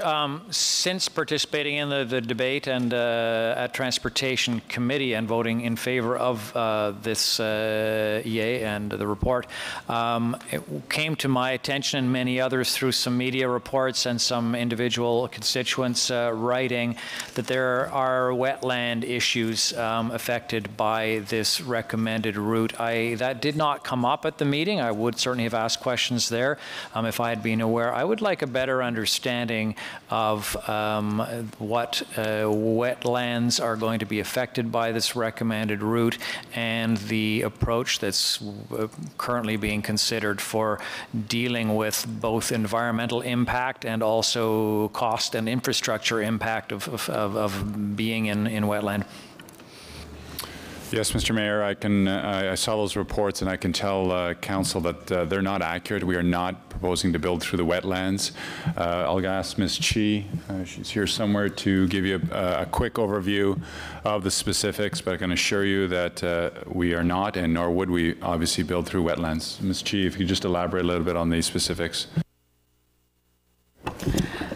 Mr. Mayor, that's correct.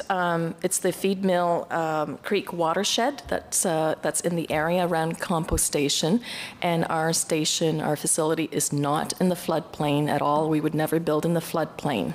There is a study around this area for the watershed study, and it will come to committee next year, and it is taking into account the development in the area as well as our light rail corridor. And we did our work with the team that's working on that watershed study as well as the MVCA. What then do you think explains, I guess, the reports or the misunderstanding, if that's how you characterize it, that that has been brought to our attention? Yes, our report speaks to the environmental implications, and in our presentation we said that there's very minor issues, and if through the detailed design, if there's any implication on the remedial area, which is outside of the floodplain, that would be addressed through the detailed design, and again, we would work with the Conservation Authority on these issues. Okay, so to be clear, you have not received any notice of concern from any of the conservation authorities, nor do you believe there is any significant risk to the infrastructure from a major, say, 100-year flood? That's correct. They were part of the study, and we dealt with the issues with them, and there were no concerns raised. Thank you very much. Great, thank you. Councillor Kadri, please. Thank you very much, Mr. Mayor. And just a couple of questions. First of all, in terms of Mr. Manconi, you provided a memo to us regarding the ridership on the LRT. Could you just give us a little bit of an explanation from behind the scenes as to what those numbers are based on? Are they based on current population? Are they including future population as well as the ridership? I'll ask Ms. Chi to give you the specifics, and I'll ask her to broaden also the numbers on all-day ridership, because in hindsight, that's some numbers that we could have included and will gladly provide if you'd like. Ms. Chi? Our numbers in the memo were based on the 2031 forecast for growth in Canada and Stittsville. And we looked at the peak period, which is the important factor in determining the capacity requirements. And we were asked to look at the uplift because of the LRT project versus what we would normally have had in our TMP as BRT for the near term. And that's the number that you received was the uplift during the peak period. Now, we also talked about the overall 10,800 forecasted ridership crossing the Greenbelt for the peak period, but if we multiply that by approximately 4 to get the all-day ridership, that would come out to about 43,000. And today's current ridership is crossing the Greenbelt, all-day ridership is 23,000. The number that you just presented, the 23,000, what does that made up of in terms of riderships coming out of what areas of the city in terms of the West End? That is to and from Canada crossing the Greenbelt. So in both directions, all-day trips. Okay. So according to the memo from Mr. Manconi, that ridership will go up by roughly about, 2,500 riders if we were to go to LRT out in the West? No, the 2,200 is just the uplift, the differential between the two types of technologies. We were planning to build the BRT in the near term, and light rail was in the ultimate plan. So the change in technology would provide 2,200 in the morning peak period. If we were to compare that to the all-day, again, you multiply that by 4 to get the all-day, and that's the incremental difference purely based on technology. Now, by providing fast and reliable transit, you're going to see from 23,000 today to 43,000 by 2031, because that's our model looks at that time frame. All right, thank you. Thank you, Mr. Mayor. Right. Thank you. Councillor Wilkinson, please. Just on that, that means you expect you could almost double the transit ridership with light rail from what we have today. Is that what I'm hearing from you? It sounded like that. By providing a better, reliable service, yes, we're forecasting that it would be almost double. So, Mr. Mayor, this is something I've been bleeding about, I guess, for quite a while, is that the ability to increase ridership in transit is the greatest in this area. First, because we don't have a good system at all right now, which means people aren't using it. The few that have to do, but they only do it if they absolutely have to. And the result of that, of course, is traffic is increasing, and the traffic out now, even in the last year, has become almost impossible.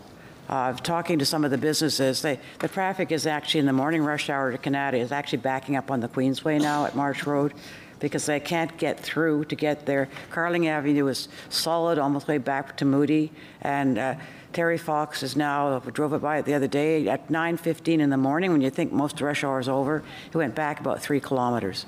So getting this out here is extremely important. I know we can't build light rail till you get it to Moody, but I think the important thing is that we've got the EA now, we know a rough estimates of costs, et cetera, that to get at least to Canada to start with and then proceed as far quickly as we can is really getting to be very, very essential. And I think I raised this earlier in the year with you about getting a committee together of the West End councillors and yourself, and you wanted to wait till the EA was finished, and I understand that. So I'm hoping now that this is done, that we can start those meetings, because the development charge bylaw is being reviewed next year, and the transportation master plan just after that. We know that if things aren't in those documents, they don't get done. And the light rail phase 2 is starting immediately on the completion of phase 1. I think we have to look for how we can find at least our portion of the money, and then go after the federal and provincial to join with us, so that we can do the same thing. So in 2023, when light rail is at Moody, we can the next year start on the next phase, which would be perhaps the first part of however far we can get it with the money we can raise at that point. And it's one of the advantages through the Canada itself is that some of it's already grade separated. The pedestrian bridge is already grade separated. The Valor Bridge, when it was built, left an opening for it. So there aren't as many structures in that part, but there could be a huge amount of ridership. It would hit the first part of Canada. And Terry Fox, even if that's all we can get to the first part, is almost where the 3 different wards come together. So we can have buses going out from that location that would serve a large part of the population until we can get it to go further. So I'd just like to say, if you could reaffirm your commitment that we could set that committee meeting up and start working to reach that objective, which I think is very important for the entire west end of the city, which is growing like crazy right now. Houses are selling in a day because there are not enough of them, and even when they're building it. So, and the high tech, this year we're doing an update of the study we did a few years ago to find out how many people are actually working there now, because we know it's a lot more. We don't have the actual numbers, but I think that would help to feed into this. It also creates a lot more revenue coming into the city because they all pay taxes. And some of the people are getting rather tired of the development charges collected in Canada, mostly going to build light rail in the center and east part of the city. And they want to see, not that I'm personally not opposed to that, as long as we have a plan to get it to us when it can be get there. So I'd just like to know if you would be willing to make that commitment and start to meet now, because if we don't get it into these documents, then we can't do it right after 2023. Because the development charge bylaw is only done every 5 years. And that would be, the next time they did it would be 2024, which is a year after the light rail is at Moody's. And we need to be thinking further ahead than that. Okay, thank you. Councillor Leeper, please. Thank you, Mayor. Fairly quickly, as we push the train out further and further west, I'm really encouraged by the ridership uplift that you've described. It is critical that we get more of our suburban riders on mass transit. Are there implications for system capacity overall? I know residents may be concerned about trains that are full by the time they get inside the Greenbelt. Do we have the capacity to manage a lot more riders coming from further and further afield? Mr. Mayor, that's a great question.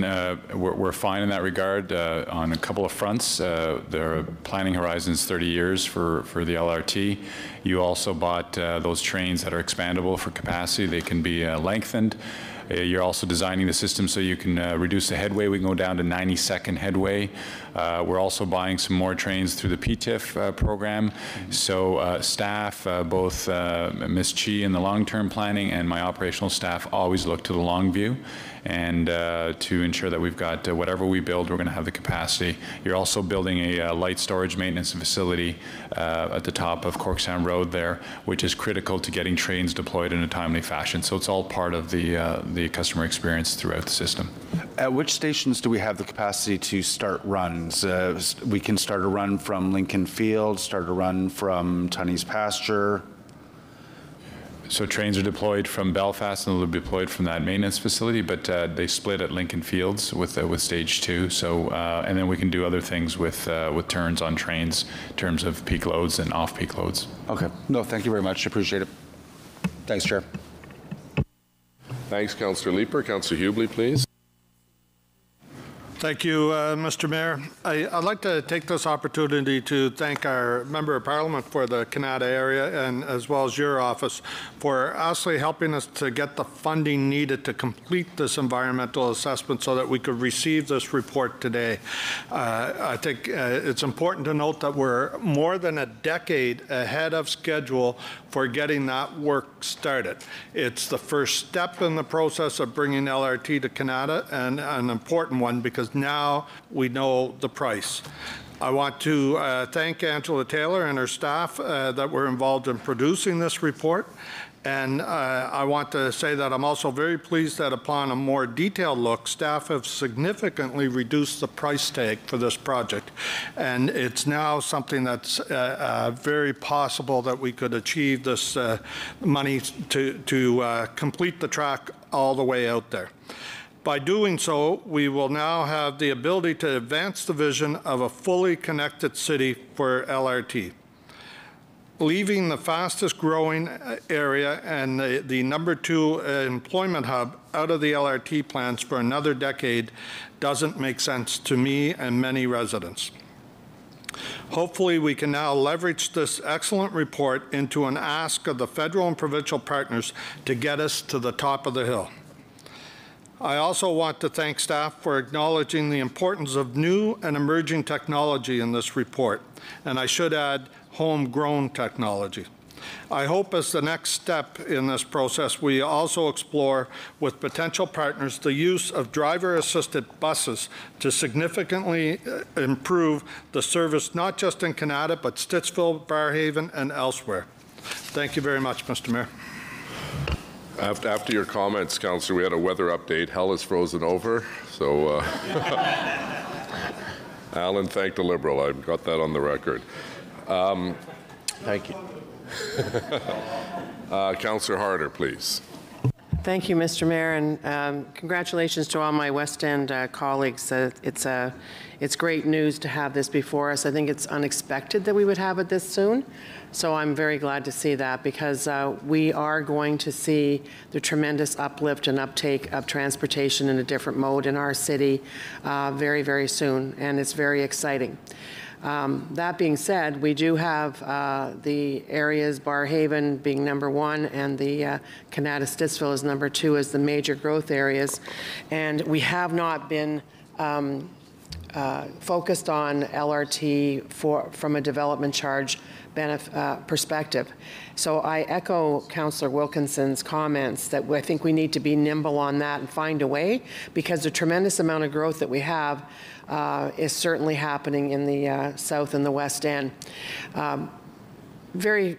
If you haven't been to Barrhaven, I know many people have not been, I know Councillor Leeper has been, we have the great good fortune of having the only bus rapid transit corridor, dedicated corridor. Where it falls short is at Woodruff and Hunt Club, and I'm proud to be working with you, Mr. Mayor, on how we take that little distance from Hunt Club to the LRT and Stage 2 at Baseline Station. That will make a tremendous difference and benefit. Today I was on Woodruff Avenue and I'm looking at the sign that's newly put up in front of the sportsplex that says high collision area. Well, guess what? That's exactly where all those 700 buses every day get dumped, right into the middle of that high collision area. So I'm looking forward to doing that in advance of the usual way we'll be proceeding to find out, like we did today, what the opportunities are for Barrhaven as we're looking at for Canada and Stittsville today. Thank you. Anyone else wish to speak on this? Just offer a couple of comments. I think Councillor Harder and Wilkinson and the West End Councillors Hubley and Cadre and El Shantiri. Just to recap a couple of things, you know, the original plan for Phase 2 saw us going just to Place d'Orleans in the east, really to an empty field in the south end, and just to Bayshore and Algonquin College in the west end. And as a result of work that we've collectively done over the last year or so, we've been able to reach agreements with the federal and provincial governments for 50-50 cost sharing between those two levels of government for the trim extension, which is great news for Cumberland and Orleans and the people in the East End. 50-50 cost arrangement with the federal and provincial government again for the airport spur line to also go to the EY Centre. And then just last week, a partnership between the private sector through a increased development charge levy and the provincial government for $50 million and $30 million respectively for the south end.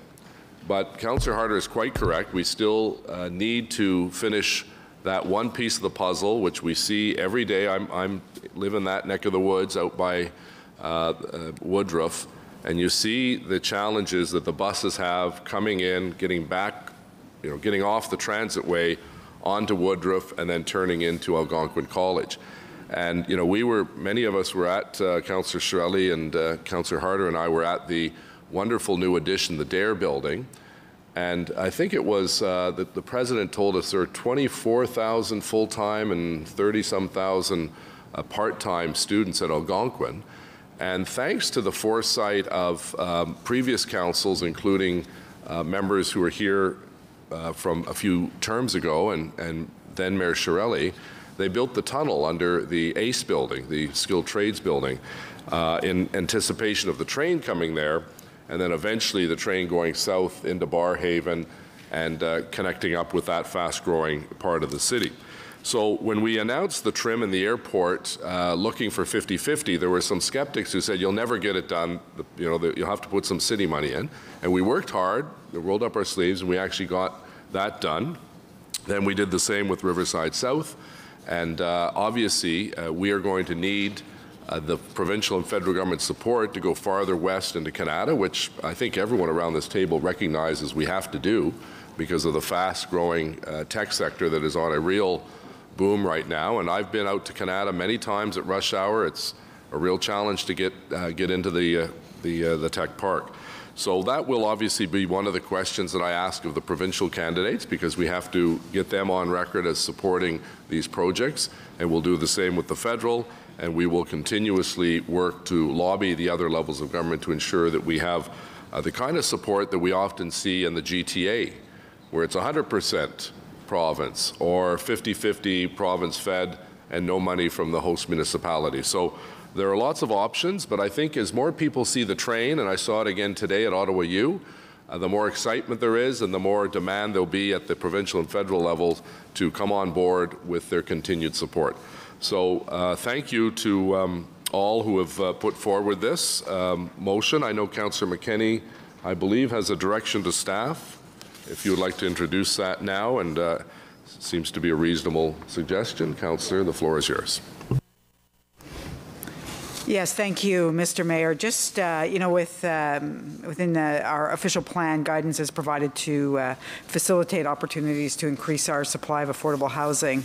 And that plan calls for developing strategies to build that housing, affordable housing. Those plans include, the use of municipal property, development of air rights at transit stations. So given the detailed response to Councillor Leeper's recent inquiry, I'm submitting the following direction to staff in transportation services, housing services, corporate real estate, and planning and economic development. That staff be directed to initiate the creation of a working group to explore and steward opportunities for implementing tools and resources to ensure affordable and attainable housing in close proximity, 600 meters to current and future LRT and BRT stations. This can include existing and proposed initiatives such as funding models, policy tools, and both city and privately led initiatives. Thank you. Okay, so that's the direction to staff. It's acceptable. Agreed. Thank you. On the motion? Carried. Congratulations, and thank you to our staff and Vivi and John and all of the folks that have worked on this. This has been a long time coming, as you know, and it was I think very well received by the public at the various open houses as well. Disposition of items approved by committee under delegated authority suite à donner des articles ratifiés par les comités en vertu de pouvoirs délégués. Received. Motion to adopt reports. Motion portant adoption de rapport. Councillor Nussbaum, second by Councillor Deans, please. That Ottawa Board of Health Report 14B, Agriculture and Rural Affairs Committee Report 34, Audit Committee Report 15, Community and Protective Services Committee Report 32, Finance and Economic Development Committee Report 34, Planning Committee Report 62A, Transportation Committee Report 32, and the report from the City Clerk and Solicitor's Office entitled Summary of Oral and Written Public Submissions for Items Subject to the Planning Act Explanation Requirements. The City Council meeting of April 25th, 2018 be received and adopted as amended. Carried. Motions of which notice has been previously given. Motion dont avis a été donné entièrement. Councillor Monette, seconded by Councillor Tierney, with respect to the Craft Beer Festival. Seems like Groundhog Day on this motion. It keeps coming back. That's right, Mr. Mayor. It seems like it. Carried. Carried. Thank you. Okay. Thank you. That was. I think next time it was not Councillor's fault. There was a. We needed to add something else technically, so I appreciate the councillor's good patience with us on that. Next is Councillor Monette, seconded by Councillor Tierney, with respect to Cardinal Creek Community of Orleans, known as Park 18A. Councillor, you want to say something on it, Councillor? No, I mean, basically, again, thank you for the Community Association, yourself for your involvement, as well as the Orleans councillors for making it happen. Thank you. I don't know what's wrong with such an innovative name like Park 18A. It seems so warm. And motions requiring suspension of the rules of procedure. Motion exigeant la suspension des règles de procédure. We've received none. Notice of motion for consideration of subsequent meeting. Avec des motions pour examen à réunion subséquente. Councillor McKenney, please. Seconded by Councillor Leeper. With respect to... Thank you, Mr. Mayor. This is just a notice of motion that council approve road closure for Cambridge Street North from Somerset Street to the dead end from 3 p.m. on Wednesday, June 13th to 7 p.m. on Wednesday, June 13th for the Apartment 613 event, providing it meets the requirements, conditions, and approvals of Special Events Advisory Team seat. Okay, so that's a notice of motion. We'll deal with that at the next meeting. Next is a notice of motion from Councillor Deans, I believe, seconded by Councillor Wilkinson. Thanks, Mr. Mayor. I won't read it all, but it's be it resolved that Ottawa City Council declared June 2018 to be Seniors Month in the City of Ottawa. So we'll deal with that at the next meeting. Are there any other notices of motion for consideration at subsequent meeting?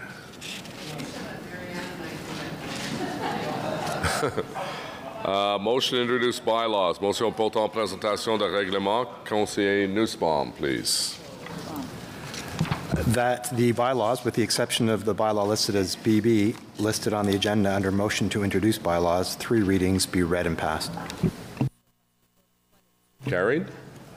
Confirmation bylaw, règlement de ratification. Conseiller Nussbaum, appuyé par Conseiller Deans. Councillor Nussbaum. That the following bylaw be read and passed to confirm the proceedings of the council meeting of 9th May 2018. Carried. Carried. Inquiries. We have one written inquiry from Councillor Brockington, please. Thank you, Mr. Chair. Just looking for some detailed information about some of the arterials in my ward. So Riverward's north-south arterial roads are not only used by Riverward residents, but approximately 200,000 residents who live south of Hunt Club. The condition of these roads, which shuttle tens of thousands of vehicles and cyclists every day, are in poor condition in a number of areas and are not subject to repaving this year. What are the timelines to repave Hunt Club Road between Airport Parkway and the river? Riverside between Hunt Club and Heron, Maryville between Caldwell and Carling, and Prince of Wales between Fisher and Meadowlands. And part 2, what is the 2018 budget for pothole repair and how much has been spent to date? And what is the 2018 budget for road resurfacing, repaving? So I'm looking for some information in my ward. Thank you. Adjournment, Councillor Nussbaum, seconded by Councillor Deans. That the proceedings of the City Council meeting of May 9th, 2018 be adjourned. Carried. Adopté. Merci. Meeting adjourned.